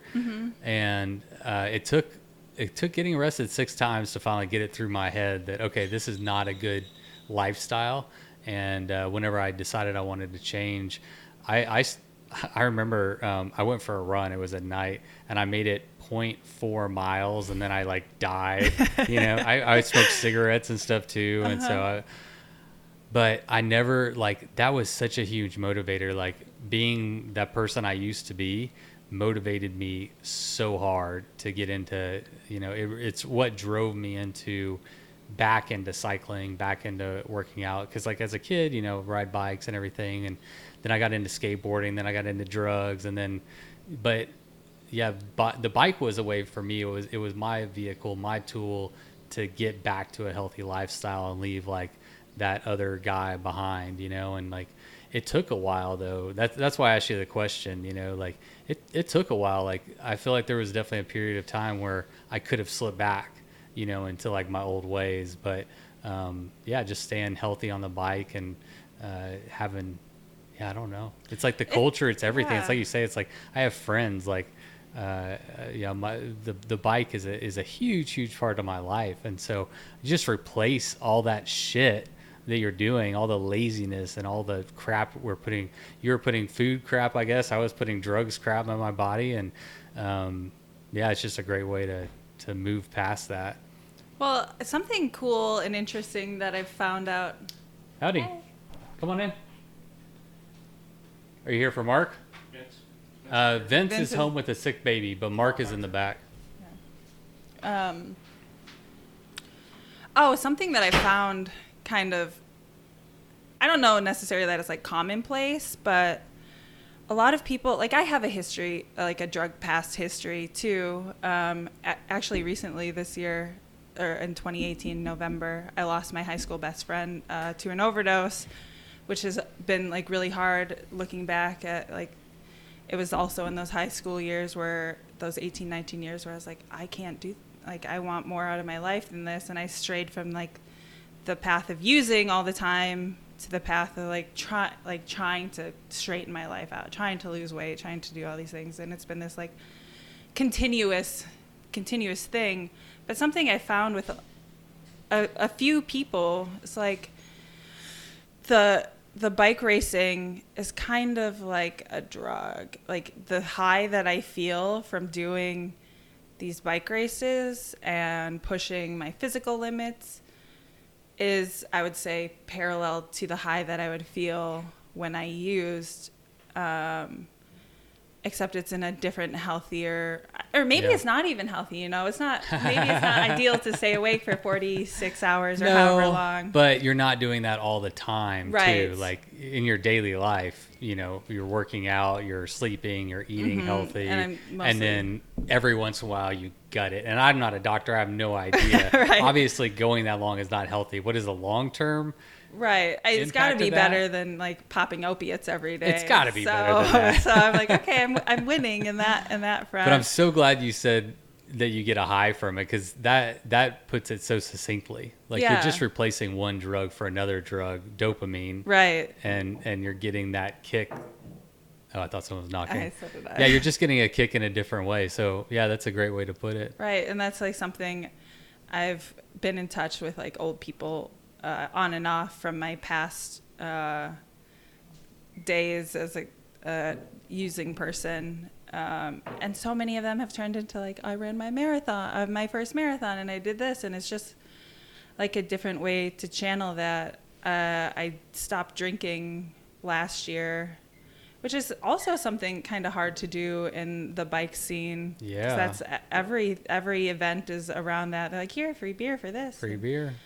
And it was just, I was like, I did it as kind of this part of my commitment to training. I was like, I'm going to train and I'm going to give up alcohol to reinforce that. But as I gave up alcohol, it just made me more aware of the situations. You know, I'd still hang out with my bike friends at the bike parties, but everybody else is getting pissed drunk, which I totally used to do. Like my fixie friends, I drank a lot in those days. We'd hang out in parking lots and trick around and drink PBR. I mean, that's what you do as a fixie kid. But being like an alcohol sober person, I would just get a different perspective. And like also I live in Indian country and alcohol is a thing, like it's a problem there. Also, I would say just as much as it is in like some other communities. So I don't want to say like Indians have more of a problem drinking, but like I do notice the impacts like within my own personal life, and I see what alcohol has done to like family and friend relationships. And I'm like, I just don't like it. Yeah. And it's interesting and weird that it's such an important part of, like, it seems like such an important part of bike culture when we all like go out and work really hard and do these things and then put this like poison into our bodies. So I don't fully understand how I feel about it. I mean, yeah, there's definitely a juxtaposition there. Right. For me, I drink alcohol and, dude, there's nothing better. I mean, you've heard it. There's nothing better than like getting to the finish line and cracking a beer. Yeah, like a bike and a beer. Like I totally get it. Yeah. And I mean, they just go hand in hand, and they don't have to. And it's, you know, kudos to you for. It's just like I don't know how I feel about it yet, so I'm just like fully abstaining. It was for race purposes where I gave it up, but now it kind of seems to be this bigger thing that I'm confused about now. So like I just don't do it. And I'm not saying forever. But that's a good way. So like instead of just like, well, I don't really know, so I'm just going to keep doing it. You're like, I don't know what this is. I haven't figured this out. Right. So I'm not going to touch it until I'm in a place where I feel like I understand it or have a better relationship with it. Right. It's like a super mature way to approach things. Sometimes. I mean, mine is completely opposite. Like I'm the one that, you know, beats my head into the door 100 times until I'm like, okay, this is fine. I get it. Yeah, this isn't the right way. I need to do it over. Like I have to do everything the extreme and like the wrong way, and then my dumb ass will finally figure it out, and you know, that's super I'll funny. fix it. So that's a mature way to approach that. I'm gonna open this one more time. Oh, that's good. I know. It's like I'm getting a nice wet mustache here.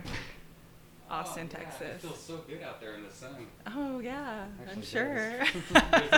Like I don't believe you. I'm gonna start bringing fans. See, now I know. I've learned. I'm gonna put a little fan in there. See it? Yeah, in your little recording. It's growing as we go. Well, I think I would get in trouble if we didn't talk about your Tour Divide win a little bit more. Yeah. We've been talking about a lot of fun stuff, but that was like the thing that's like changed. That's like what put you on the map. So right. Yeah. It was such an interesting experience too. Like I just showed up wanting to finish. So the year before, I was living in Tucson, Arizona, and I convinced my buddy Andrew to come meet me in Tucson, and we were gonna ride north to Canada so that I could race the Tour Divide. And I wanted to bring him. We used to be couriers together, and he was a cartographer for Nat Geo, so he like knew maps and traveling really, really well. And I was like, I want this guy to go. Plus, he was fast on a bike. I was like, who better to ride with than somebody who I know that I like? He's a cool dude, and he's fast and strong. So I convinced him to come to Tucson, and I had only planned on going, like, riding with him for a month because I was trying to get to Canada for the Grand Depart. But we ended up, like, paved our entire own route. We just photocopied atlases from the public library of the tentative counties that we wanted to go through. So we had this, like, thick book of paper maps that we kept in a Ziploc bag. And every day we would look at the map and just follow a route trying to travel all the watersheds. And I was interested in like the reservations, the tribes that we'd pass through. So we traveled through watersheds, and noted the different ecoregions and did like 40, 50 miles a day maybe. It was just fun and chill, and we went swimming. And we read books and cooked like real food. We'd carry like watermelons and potatoes into the backcountry. And see, that's what I like. yeah, and like that was so fun. And I was like, oh, I'm trying to go to this race, but I'm having so much fun. And like, what are the chances that I'll ever find somebody to do this with me again? So I just kept riding with him, and I was like running out of money slowly, but it seemed like it was just there and real. So I was like, I'm going to keep doing this. Yeah, it's worthwhile. Yeah, and it ended up being so fun.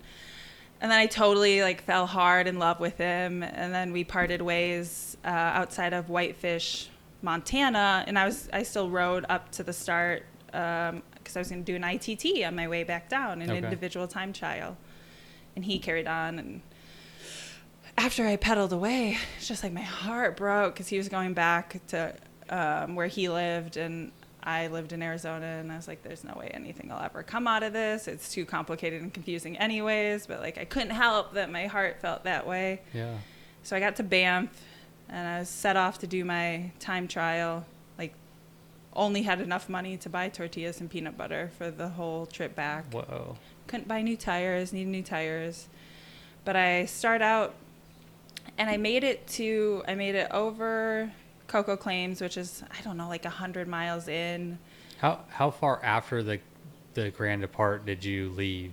Do you know? Like 3 weeks maybe, or a month. Okay. I can't entirely remember, but I headed out, and I made it really far the first day, but I kept getting pinch flats on my rear tire, and it wouldn't hold tubeless because I had dented my rim so many times. So I had a tube with sealant in there, and like plugs in my tire, because that's all I had to make it work. But it kept going flat, and I was super frustrated. But I did like 130 or 140 miles that first day, and only slept like 5 hours, and got back up and crossed the border. And it would have been like the fastest time for any woman that year since the Grand Depart. And I like was feeling really good about that. And I was like, okay. I don't think I found that out until later, until I texted Matthew Lee, and I was like, I'm quitting. And he's like, don't quit. And he kept trying to call me, but like I didn't get service or something. And he's like, don't quit. You're already so far ahead of the women's pace. Like, you're doing so good. But like I tore my sidewall climbing out of Eureka, I think it was. Like I was out on the old Tobacco Road, and I tore my sidewall, and I stitched it up, and I just couldn't get it to hold. And I was like walking back into town, and some dude offered me a ride, and I was like, no, I can't get a ride because I'm doing this race. And then I thought I got it patched up, and I started biking away, and then I got further, and then I went flat again, and another dude offered me a ride, and I was like, yeah, I'll take a ride. So he drives me back to the hardware store, and that's when I was like, okay, well, I can't, I'm out of the race already. I took a ride, and I'm sitting at the hardware store trying to find a patch kit, drinking like a Sprite or something outside, and this like little old woman comes up to me, and she's like, oh, honey, you look like you need a friend. I'm like, yeah, I really do. And she invites me to her house for meatloaf and potatoes. Oh, and my gosh. that's when I like dropped out of the race. But it like broke my heart because like I said earlier, I try to do what I say I'm going to do, and I had told everybody that I was trying to finish in like 15 or 16 days, and it just wasn't going to happen. I was not prepared. I ran out of money. Yeah, no money. My bike was legit falling apart. So I quit, and I carried on to Boise so I could catch a bus out of Boise. And while I was in Boise is when I heard about the Smoke and Fire. And I was like, oh, maybe I'll come back for that. I had met some bike shop dude. He's like, oh, we have a bike packing race here. You should come do that. I was like, okay. So I took a bus back to Tucson and just like painted and worked and felt miserable about quitting. And that's when I came up with the 8 and 28 goal. And I was like, I'm going to do the Tour Divide again. And I need to not go in thinking about finishing in 15, 16 days, trying to break any records, trying to do anything. I just need to finish first because I'm new at this and I don't know how. Finish first, then worry about results later. Yeah. So Reasonable. I went into, like I rode I drove my car from Minnesota, did that marathon in Prescott, Arizona, and then drove my car to Sierra Vista, Arizona, which is like 25 miles from the Mexico border. Parked my car in a storage unit. It was like $25 a month. And I rode my bike from there to the start of the Arizona Trail, and I ITT'd the Arizona Trail. It was so hot. It was like 110 degrees. That's what everybody always says. It was so bad. Yeah, it's always hot. It was miserable. They're moving it to October now. I heard. Yeah. Which I can do. I've never been able to do the Arizona Trail race because it's always during I'm excited. school. My wife and I think are gonna try to do it in 2020. Oh, cool! Yeah. I'm trying to convince Vince to do it too in 2020. Oh, He's like, I right. think I can do it. I'm like- Awesome. so hopefully there'll be a good crowd of us. There. I hope I'm 2020. there, yeah. October, it's still hot as shit Right. down there, but at least the north. I want to do the whole 750, so at least the northern. It's 800 now. Oh yeah, they're putting the Four Peaks option in there, right? Yeah. Which I want to do. Which Yeah, like whatever the longest one is, that's the one you Right, want to do. yeah. I want to do the 300.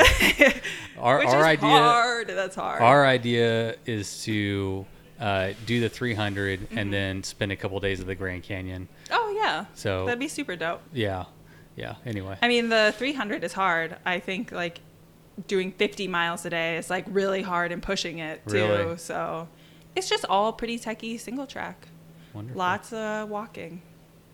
At least for this girl. How pretty was it though? Oh, it's incredible. It's so incredible. And I just love the high desert, man. It's just hard to beat that. it is so beautiful, especially like after living there. I spent so much time. Reddington Road, which is part of the 300, 350, whatever, however many miles that shorter route is.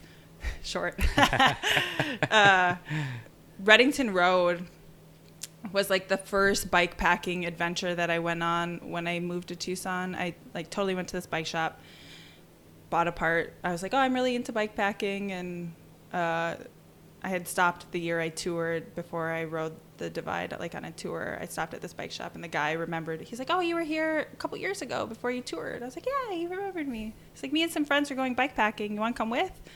Didn't know anybody. Literally moved to Tucson with my car full of stuff and hoped I'd find a job and a house, and Wow. it all worked out. But I was trying to make friends, and he's like, oh, let's go. And they took me to Reddington Road. See, cool.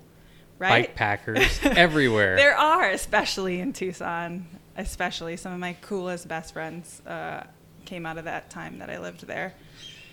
And these two guys took me to Reddington Road, and it killed me. It was the hardest, like just climbing up the road was the hardest part.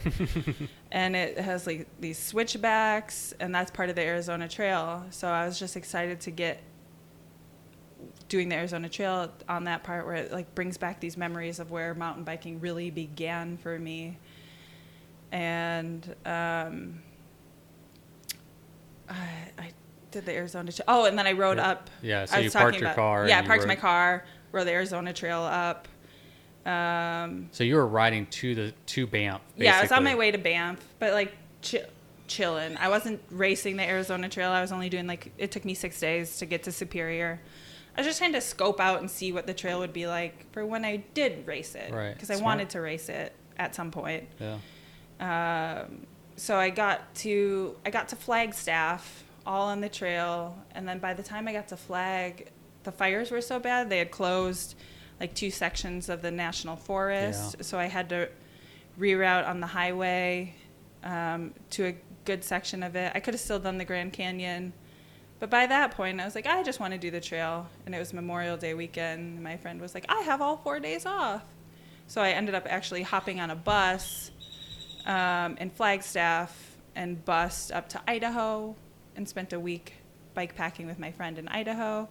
He's like, I'm taking you on Tour Divide training camp, and he took me up all the downhill trails and kicked Who was it? his name's Russ. He was this guy that I met during the Smoke and Fire. Okay.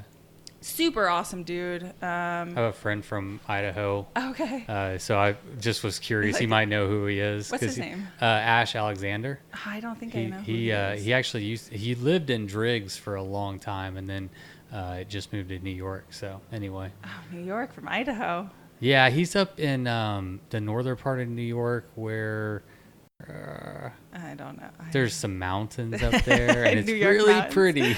Yeah, upstate New York. It's a different thing. Yeah. But so I ended up spending a week there bike packing, and then my friend from Missoula is like, "Oh, I have some time off too." So then I took a bus from Idaho to Missoula, and then spent another week like bike packing with he was an old courier buddy too who moved to Montana, and we just like fucked around in the mountains riding bikes, and then I biked from there to Banff for the Grand Depart. But I had gotten so sick. I hadn't had a hotel the entire time I'd been traveling, which was like a month or so to get to Missoula. And I was like biking, and I finally made it to Fernie, and I'm like, I think I'm dying. I had a fever. Like, I'm so sick before the Grand Depart. Like, I don't want this. I have to finish. I've already told everybody I'm doing it. So I just got a hotel and lurked around town for an extra day, which had me I got into Banff Thursday night before the race left at 8 a.m. Friday morning. Oh, wow. Which is generally my MO. Like, I barely just make it places in time to start. You like roll in right as the gun's going off. I'm like, I'm okay, here we go. Let's do this. And then, I just left. I'm always a back of the packer, just chilling. It doesn't kick in for like 400 or 500 miles for me. So I chilled, and then all of a sudden I was at the grocery store in, I think it's Eureka, the first town after you cross the border, and I'm, doing my bagel setup and spread and making everything, and some guy rolls up and he's like, I think you're the first woman to cross the border. I'm like, oh, that's baloney. The night before, I climbed Cocoa Claims. It was great, wonderful. And then I accidentally descended the road, which there's this other section that you're supposed to descend, and I missed it. So I descended the road and got down to the bottom, and 2 or 3 other people had descended the road with me. Oh, man. It was the woman in first place at that time. Her name's Laura. She's super, super sweet woman. And we're like, fuck, we just descended the wrong route. And, like, part of the integrity of this race is, like, follow the route. Do what everybody else does. So I was like, I'm going to sleep. I was so mad that I did that. So me and another guy set up camp at the bottom. Laura and 2 other dudes that were with her climb back up and carry on through the night. And I was like, oh, well, there goes my chance. Right. But I camped, and I woke up at like 4 a.m. Before I was like, just wait to rain until I redo this. So I climb back up, do the thing, and I get started, and then it starts raining. Then it proceeds to rain for like the next 5 days or however long. Ugh. And it's peanut butter mud road, and I get to Fernie. Somebody's like, oh, I think you're the first female here in town.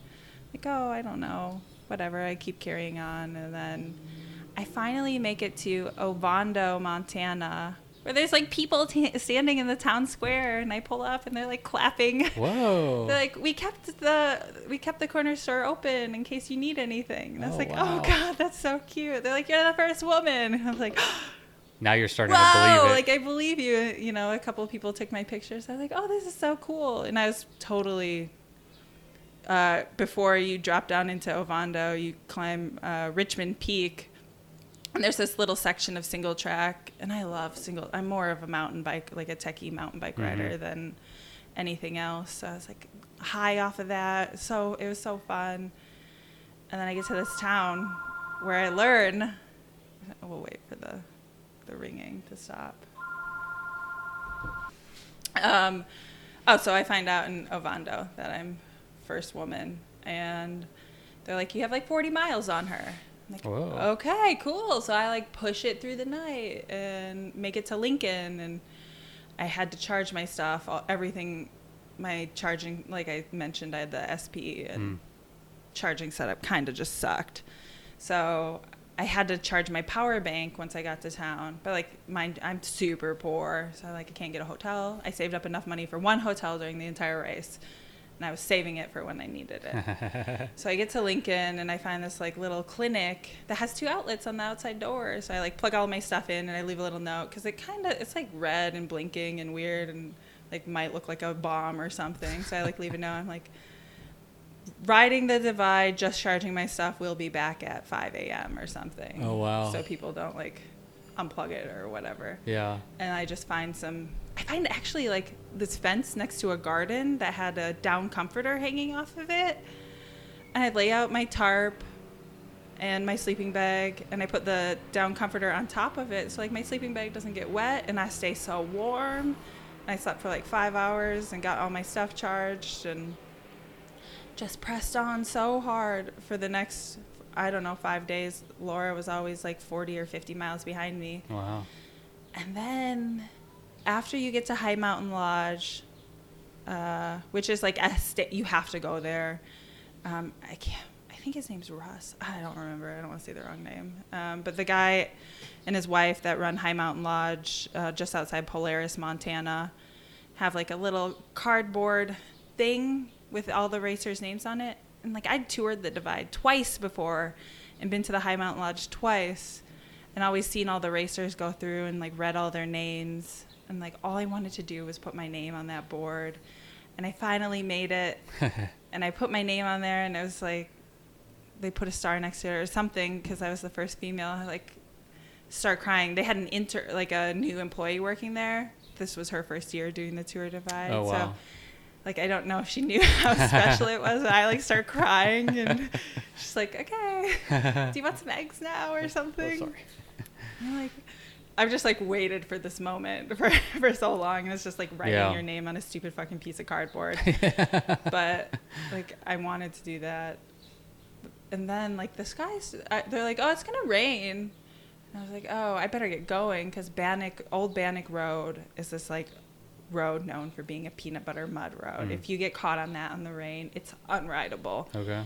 So I'm like pedaling as hard as I can because I see the storm clouds coming and I'm feeling a little sprinkles. I'm trying to get to the top of Bannock Road because once you reach the summit, it's gravel on the other side. And about a mile or 2 from the summit, it just starts downpouring. I had stopped I don't take that many pictures, but I had stopped to take a picture by the Bannock Road sign because I have a picture of me like 3 other times by that thing. So I was like, I gotta get a picture. And it starts to downpour, and I get the peanut butter mud for a little bit, but then I make it onto the gravel side and descend into Lima. And Laura had gotten caught in the mud, and that gave me a 100+ mile lead on her. Wow. Because she ended up staying in Lima because she pushed all night to try to get through the mud and make it to town, and it was just rainy, miserable, cold.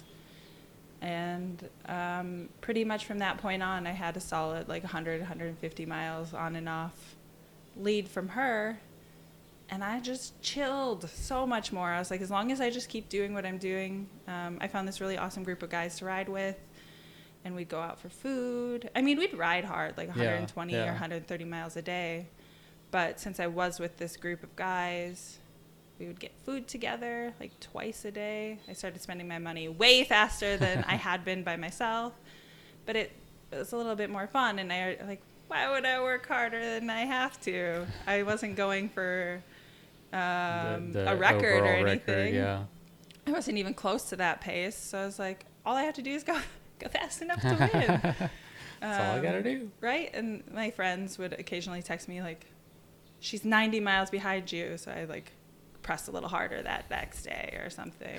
I love how you're getting like live updates from your friends at every race you do. Like some people are, most people I guess look at track leader on their phone or whatever while they're going, and you're just getting text messages. And they're like personalized. Yeah. You're getting like smoke signals, like people are doing smoke signals, and you're like, oh my gosh, I gotta pick up the pace here. Totally. During the Colorado Trail race, my buddy was like, if you do this, you can probably catch her over on this, or if you do, like texting me tactical stuff. I'm like, okay, you try to ride the Colorado Trail with no sleep. You know, he's like, if you just don't sleep, you can totally catch the first place woman. And I'm like, yeah, that sounds easy to say. Did that upset you? Oh, Oh no, it's No. funny. I'm like, I got upset. yeah, Go. fucking right, dude. Like, laugh at you. I wouldn't say I got upset, but yeah, people will text you like, "Oh, you got this. Just go through the night or whatever." And you're like, "Dude, this is fucking hard. You come out here and ride through the night." Yeah. It's easy to say you're at home drinking a whiskey, Yeah. watching my dot. Yeah, like, oh, Sure. why are they stopped for so long? Yeah. Like, I will get random texts like that, or like, get up, why are you still sleeping? And Yeah. I'll see it like after the fact. A lot of times I think people are just want to make sure you're okay too. Like Yeah. if they see you're sleeping longer than you No, maybe normally right. do, they're like, "Oh my gosh, what's going on? Is she okay?" But it's always like so positive, and sometimes I'll get such like, oh my God, you biked all the way through the night, you crazy person. Yeah, most of them are very positive. Yeah, they're super nice. And they were motivators for me. All those little messages Yeah, really it's- help. They give you a little spurt of energy. like just knowing. Somebody's watching. Yeah, exactly. Someone's watching my dot right now. It's like 2 a.m. and someone's like texting me like, "Hey man, we're in it together." Right? It's cool. Which is like reaffirming and nice to know that Super you nice. got people out there. So then I just won. And then I just pedaled that. It's like a 70-mile road to the finish in Antelope Wells. This paved road that has mile marker after mile marker counting down from like 70. 70 miles is, like 6-7 hours on a bike. So you're on this straight road pedaling to the finish. I'm like, oh God, this is so long. I did it all by myself, lonely. I rode straight from Beaverhead to the finish. And you get to the finish line, and there's not a single person in sight. There is a pop machine. I did buy an orange pop and sat in the fold-out chair and drank that orange pop with my boots off, airing out my stinky feet. I was like, okay, now I'm done, but like, who's going to take my picture? So I asked one of the guards, I'm like, can you take my picture? He's like, I can't leave my post. I was like, okay. Where did the fold-out chair come from? I don't know. There's like It was just sitting there? There's a fold-out chair, a pop machine. There's like the border station Okay. outside, Yeah. and there's like a little dog bowl for water. Huh. I could drink that. I'd go for that right now. It's pretty hot on that dry, dusty. It's like a slight upgrade too, like barely enough, but you can't like ever coast. So what was it like to finish and there'd be no one there and like? It's so weird. Like even though you know better that nobody's gonna be there, like in my head I was like, oh, all these people are gonna be cheering for me and clapping for me. They are. They're just at home. Right? And like the track leaders isn't always perfect. I have an old spot from like a million years ago, I swear. So it doesn't always ping or follow. So I'm like at the finish and people are like, are you okay? Like your dot's not moving. I'm like, oh, I finished. Like I'm here. It should be dotting pink, bouncing up and down. It wasn't on ESPN News. Like, Yeah. What's going on? Yeah, like how come you guys don't know that this happened? I just won this really long mountain bike race. Super anticlimactic. I had asked my friend. Did you cry? Were you emotional, or were you just kind of like? I think I like teared up when I saw the border station flag waving. And I didn't cry until I had asked my best friend from Tucson. I found her on Craigslist with my car full of stuff and moved into her house. And we ended up she's like this rad, shreddy mountain bike chick. I saw her. She had a Santa Cruz Bronson as I was looking at her house. I was like, okay, I'm moving in. I don't meet that many cool, shreddy mountain bike chicks. That's awesome. So I had asked her if she would come pick me up. But I forgot about like the time difference. So I was like, I'm going to probably finish around this time. And that was like my best guesstimate. But like didn't get real good phone service there. And she was like an hour late. And I'd already been there for like 2 or 3 hours. I'm like, oh, is she coming? I don't know. And finally her and her dog come ripping down the road. And she like, carrot cake is my favorite, so she brought me a whole carrot cake and some Thai food, and she brought a 6-pack of Dale's Pale Ale. Oh, that's good. Yeah, but it like I was so It'll drunk. rock you. Yeah, I had like one, and I was like wasted because I hadn't been drinking for the whole divide. And as soon as I see her, I just like start crying. 'Cause she knows me, and she's ridden mountain bikes with me, and she's been like by my side through all of these like hard physical like she's way faster than I am, she's super awesome. So we'd ride together. And she was just like so proud of me and being so supportive during the whole race. And I saw her and I just started crying. Like, oh my gosh. She's like, you did it. I did it. So that was like the cool, being able to have like your best friend, sister, family there. Yeah. That felt really awesome. And then she took me away and I like slept. It's like, I'm trying to be social, dude, but I've been awake for the last like 48 hours. Yeah, I'm gonna have to crash. Yeah, I'll talk to you tomorrow. I need to die a little bit. Yeah, you got yourself. I mean, there's not much left whenever you're done. No, and that's how it should be, though. Yeah, that's you leave it all on the course, Mm-hmm. on the trail. I like yours better. Yeah. So is that when you got picked up by CHUMBA?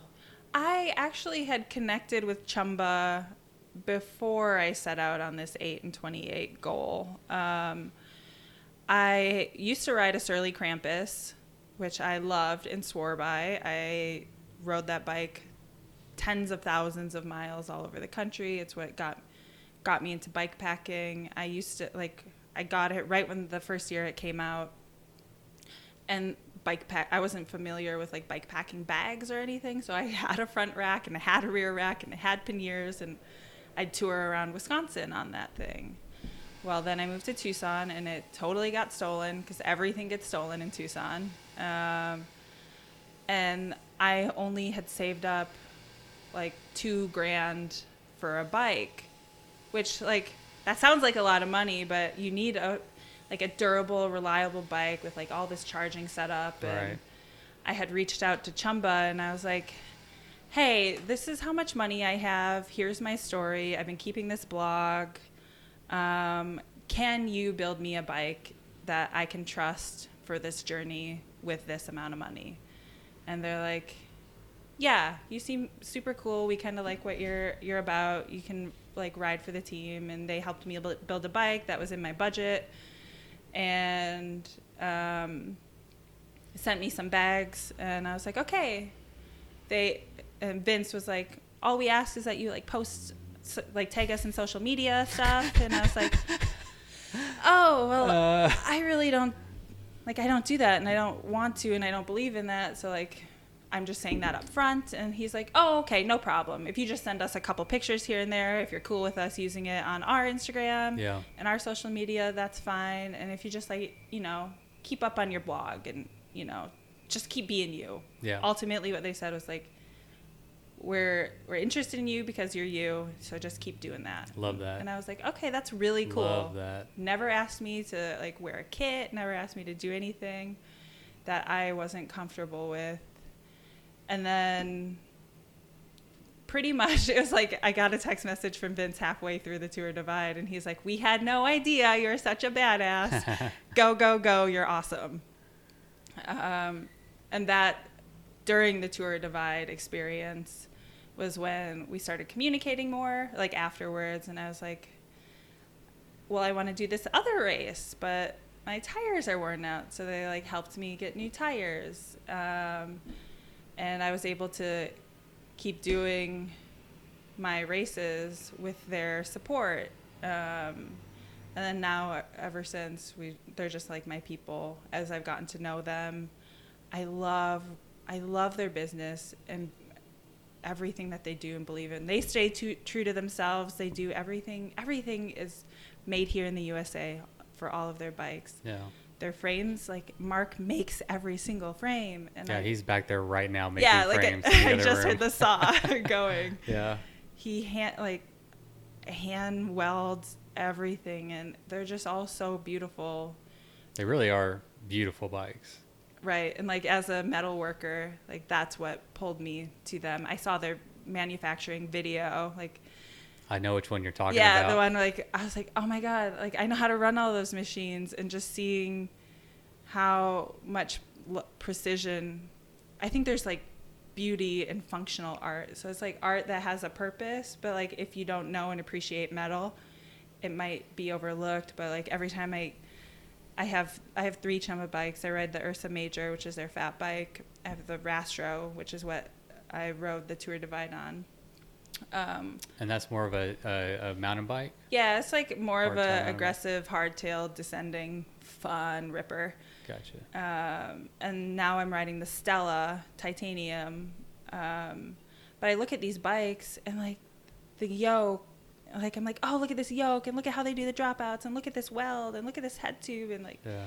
because I'm such a metal nerd, like God, these are like I've never seen bikes that look like that. They just released their Sendero, which is their like 29 plus mountain bike, and the seat tube has this beautiful curve that accommodates like a bigger tire, and I've never seen a bike that looked like as svelte and sexy as that one does. Just like it's like the slightest curve, but it has like the traditional bike geometry. Yeah. And I'm just like, God. I'm really curious. So I was actually supposed to talk to you and Vince today, but Vince is at home with a sick baby, and so I'm gonna have to catch up with him again. But I know he's an artist.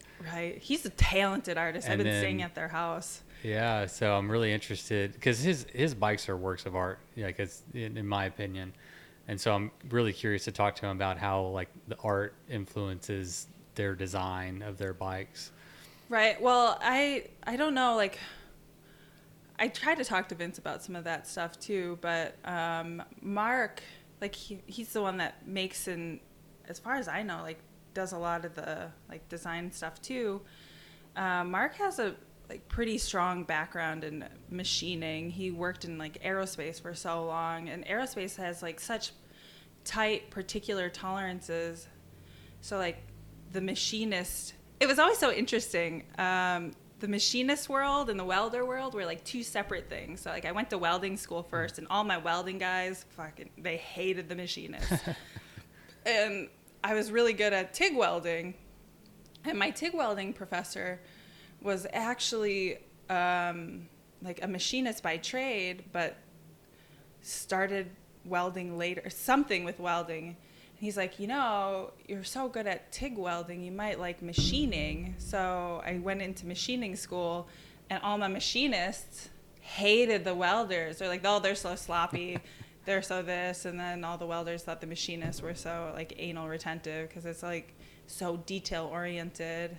Like Mark does, he's both of those worlds. So like he can make these beautiful bikes that are like perfectly dialed. And I think it's so much to do with like, he's got to, I can't stop tooting his horn enough. I think he's the coolest person ever. Just because of like all the beauty he puts into these bikes. Yeah. He makes he's like the coolest dude. I've been drooling over them for years. Yeah, I so just go to the cool. website and put them in the shopping cart and pretend that I'm rich and I can buy one. Right, and that's totally how I was when I like approached them about like helping me. It wasn't even like asking them to sponsor me or anything. I was just like, can you help me do this? Yeah. I just need a little bit of help. I saved up a solid amount of money. And then they're like, what bike do you want? And I didn't know how much they were going to help me out or like what I could pick or whatever. And so I was like, I want the Rastro. It's pretty heavy shreddy machine. And I wasn't like greedy. I was just like, I really just want a bike that can do what I need it to do. And they helped me out and have since. Vince like knows his shit about bike building, because he does it. So I'm like, he's like, what pedal do you want? What this do you want? And I'm like, well, whatever works. I don't really care as long as I can ride it. Yeah. So like my pedal in the DK, that was the only part of my bike that they didn't build for me. And like right before, like the day before the race, Vince was like, oh, what do you think of those pedals? And I was like, oh, they're great. I've ridden them like 20,000 miles. That's fine. Ooh. And then they totally snapped during the race. 20,000 is probably a lot. I know. Should probably change them like every 10,000 or something. I know, but like I said, You're poor. I'm a poor person. Yeah. I ride shit until know. it breaks. So Hey, nothing wrong with that, but you just have to accept that for what it right, is. then you I'm know, out there and it yeah. breaks in a race. Yeah, exactly. So I'm willing to deal with the consequences of Well, that. that's really neat to hear that CHUMBA, like, because you didn't have any records or you just like told them your story and it resonated with them and they're willing to help you out, and obviously y'all continued working together. But that's really a neat story And to it's hear. been so cool. Like I really wasn't asking for like I was just like, I just need a little help, guys. And like, I knew they were a small business, and I appreciate like what they had and were doing. They're like, yeah, we'll take a chance on you. Like, just join our team and send us a couple pictures here and there. Sweet. And like keep writing on your blog. And I'm like, okay, I can totally do that. I'm going to start doing all those things and then reach out to Vince. Yeah. I need a blog right now. Yep. Get yourself some steel toe boots and start a blog and hold true to yourself. All right. And maybe Well, Vince will help you out. Let's, what's next for you? What's next? Yeah. I'm flying to Missoula, Montana in a couple days here, which that'll be like the Sunday, right? Sunday the 10th. Is that maybe around that That's date? what I heard. Yeah, somewhere around there. Sunday the 10th, I'm flying into Missoula, and then I'm biking to Banff for the Tour Divide this year again, but on a single speed. I do have a goal of 17 days this time, which is cutting six days off of my time. Yeah. But I feel like I'm ready to use everything that I learned over the last year, like with sleep and smaller races and just all the different things. So that is that's what I'm shooting for. However, more importantly, like finish. Yeah. I know things go wrong, so I don't have any like pressing things that I need to be home for to do. So I'm just going to go until I finish. But ideally, I can get like 160 miles a day is what my goal is. On a single speed. On a single speed. Uh-huh. It can be done, man. There's some greats out there. I believe you. You've done it. I've never done the Tour Divide, so you know exactly what you're getting yourself into. Plus, you've been riding the single speed, this whole year? Well, I've only ridden it about 1,000 miles so far. Okay. But I rode 1,000. 1,000 miles in a week. So... it's like a trial by fire. You just throw yourself into it and you'll figure out. It's a long race. I Right. mean, you get 500 miles to warm up and then you got 2,200 more to race. left to go, Yeah. right? And there's like the Brush Mountain Lodge is like the halfway point where Kirsten, God bless, she's like the best trail angel ever. She's posted up at Brush Mountain Lodge. And like that's my first, like breaking these races up into smaller things really helps. So granted, it is like 1,500 miles in, but like that's my, like I'm going to hang out with her there. I'm going to drink some coffee and she's going to feed me some food like the wonderful woman that she is, and take a shower. And that's as far as I know, that's like my only shower, but like that's where I've allowed time. I'm going to try to go as hard as I can till I get there. And then like relax there a little bit. Take a little break, 'Cause re-energize yourself. She's the best, coolest woman. She texts me every once in a while when she sees that I signed up for a race. She's like, "Go, Alex, you're the best." Oh, that's awesome. I'm like, "Oh, okay." I will give you some of my race time because of how good she takes care of everyone. Seems like a good spot though. You're 1,500 in. You're past the halfway yeah, mark. it's like just past the halfway. You're like, right all right, I'm going to take a little bit of this time and a little bit of this food, and then knock out the rest. Well, she's amazing. What's her name? Kirsten. Kirsten. I don't know her last name. Kirsten, the amazing trail angel. Yeah, trail angel of Brush Mountain Lodge.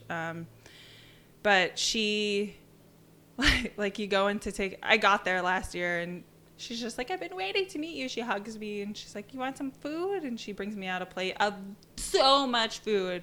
And she just makes me sit in the chair, and she serves me, and she brings coffee and orange juice and syrup and pancakes. Wow. And just keeps it coming until I tell her to stop. I'm like, okay, I'm ready to go back out on the trail. She's like, you should take a shower. We You got know, showers, when we was got your last beds. shower? And I was like, okay, I'll take a shower. So I go into the shower, and she stands outside the door, and you peel off all your clothes and you hand them to her. She's like in rubber gloves, and she takes it and puts it in the laundry and gives you an outfit to wear while you're sitting around waiting for all your laundry to wash. And she has like this spread of like all the butt creams you could ever need, because saddle sores are real, Band-Aids, energy, goos, all sorts of stuff. My goodness. And she doesn't, it's donation only. Wow. So it's like however much you can give. I'd give her everything if I could.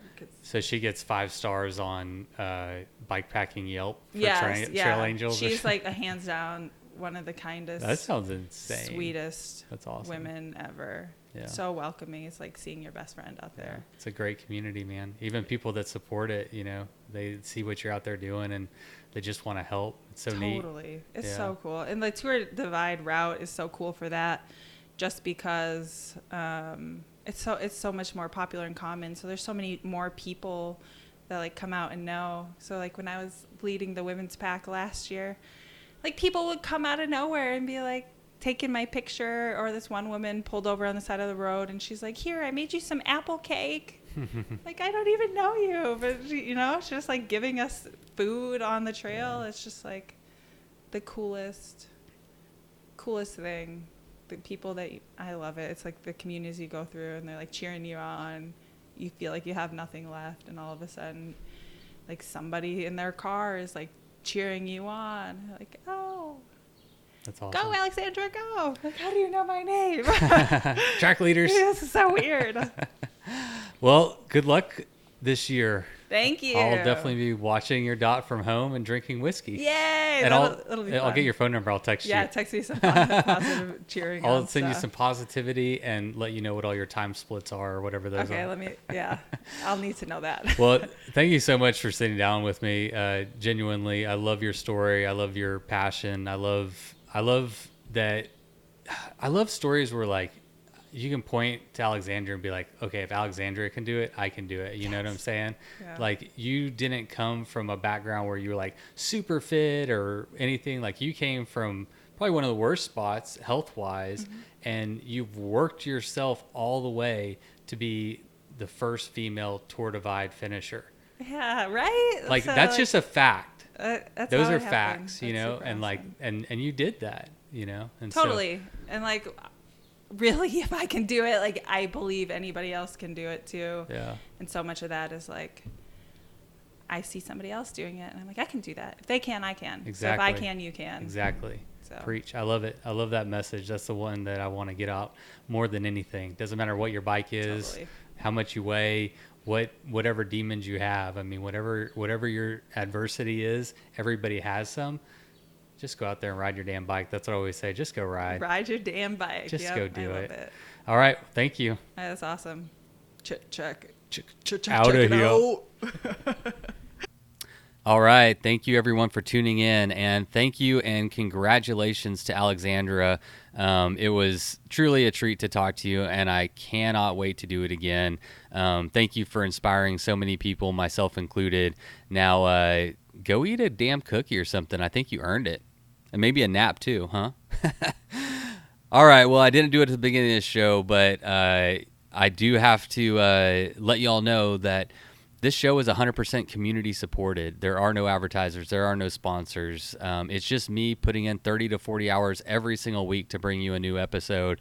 And if you like this kind of content and you want to support me, you want to support the show, you want me to keep it up, then your support is greatly appreciated. You can support the show in 3 ways. You can go to Patreon and financially support the show. You can find me there. I'm Bikes or Death on Patreon. You can go to my website. It's bikesordeath.com, and there is an Amazon affiliate link there. If you'll bookmark that and use it every single time that you make a purchase on Amazon, I get a little bit of a cut. It doesn't cost you anything, but it goes straight to my pocket, and it's a great way to support the show. Lastly, I've been really digging all the iTunes reviews lately. Last time I said we were like at 59. Now we're up to 73. We are quickly coming up to 100. This show continually is in the top 100 podcast in the outdoor category. So out of all the podcasts in the outdoor category, we are almost always in the top 100, which is freaking insane. I mean, I got to be honest. I want to get this thing to like the top 10 of outdoors. I want to put bike packing and adventure racing and the outdoors and all the things we love, I want to put it at the top. I want to give this exposure. And the only way to do that is for y'all to go on and spread the word. And so many of y'all have, which is why the podcast is growing, which is why the reviews are there, which is why there's patrons. So thank you to everybody who has reach out in whatever way you can to support this show. It really means a lot, and it is working. So thank you for your efforts. I look at this as like we're a team. It's just us. We're in this together, and we can grow this thing if we want to. So thank y'all, and for real, just go ride your damn bike.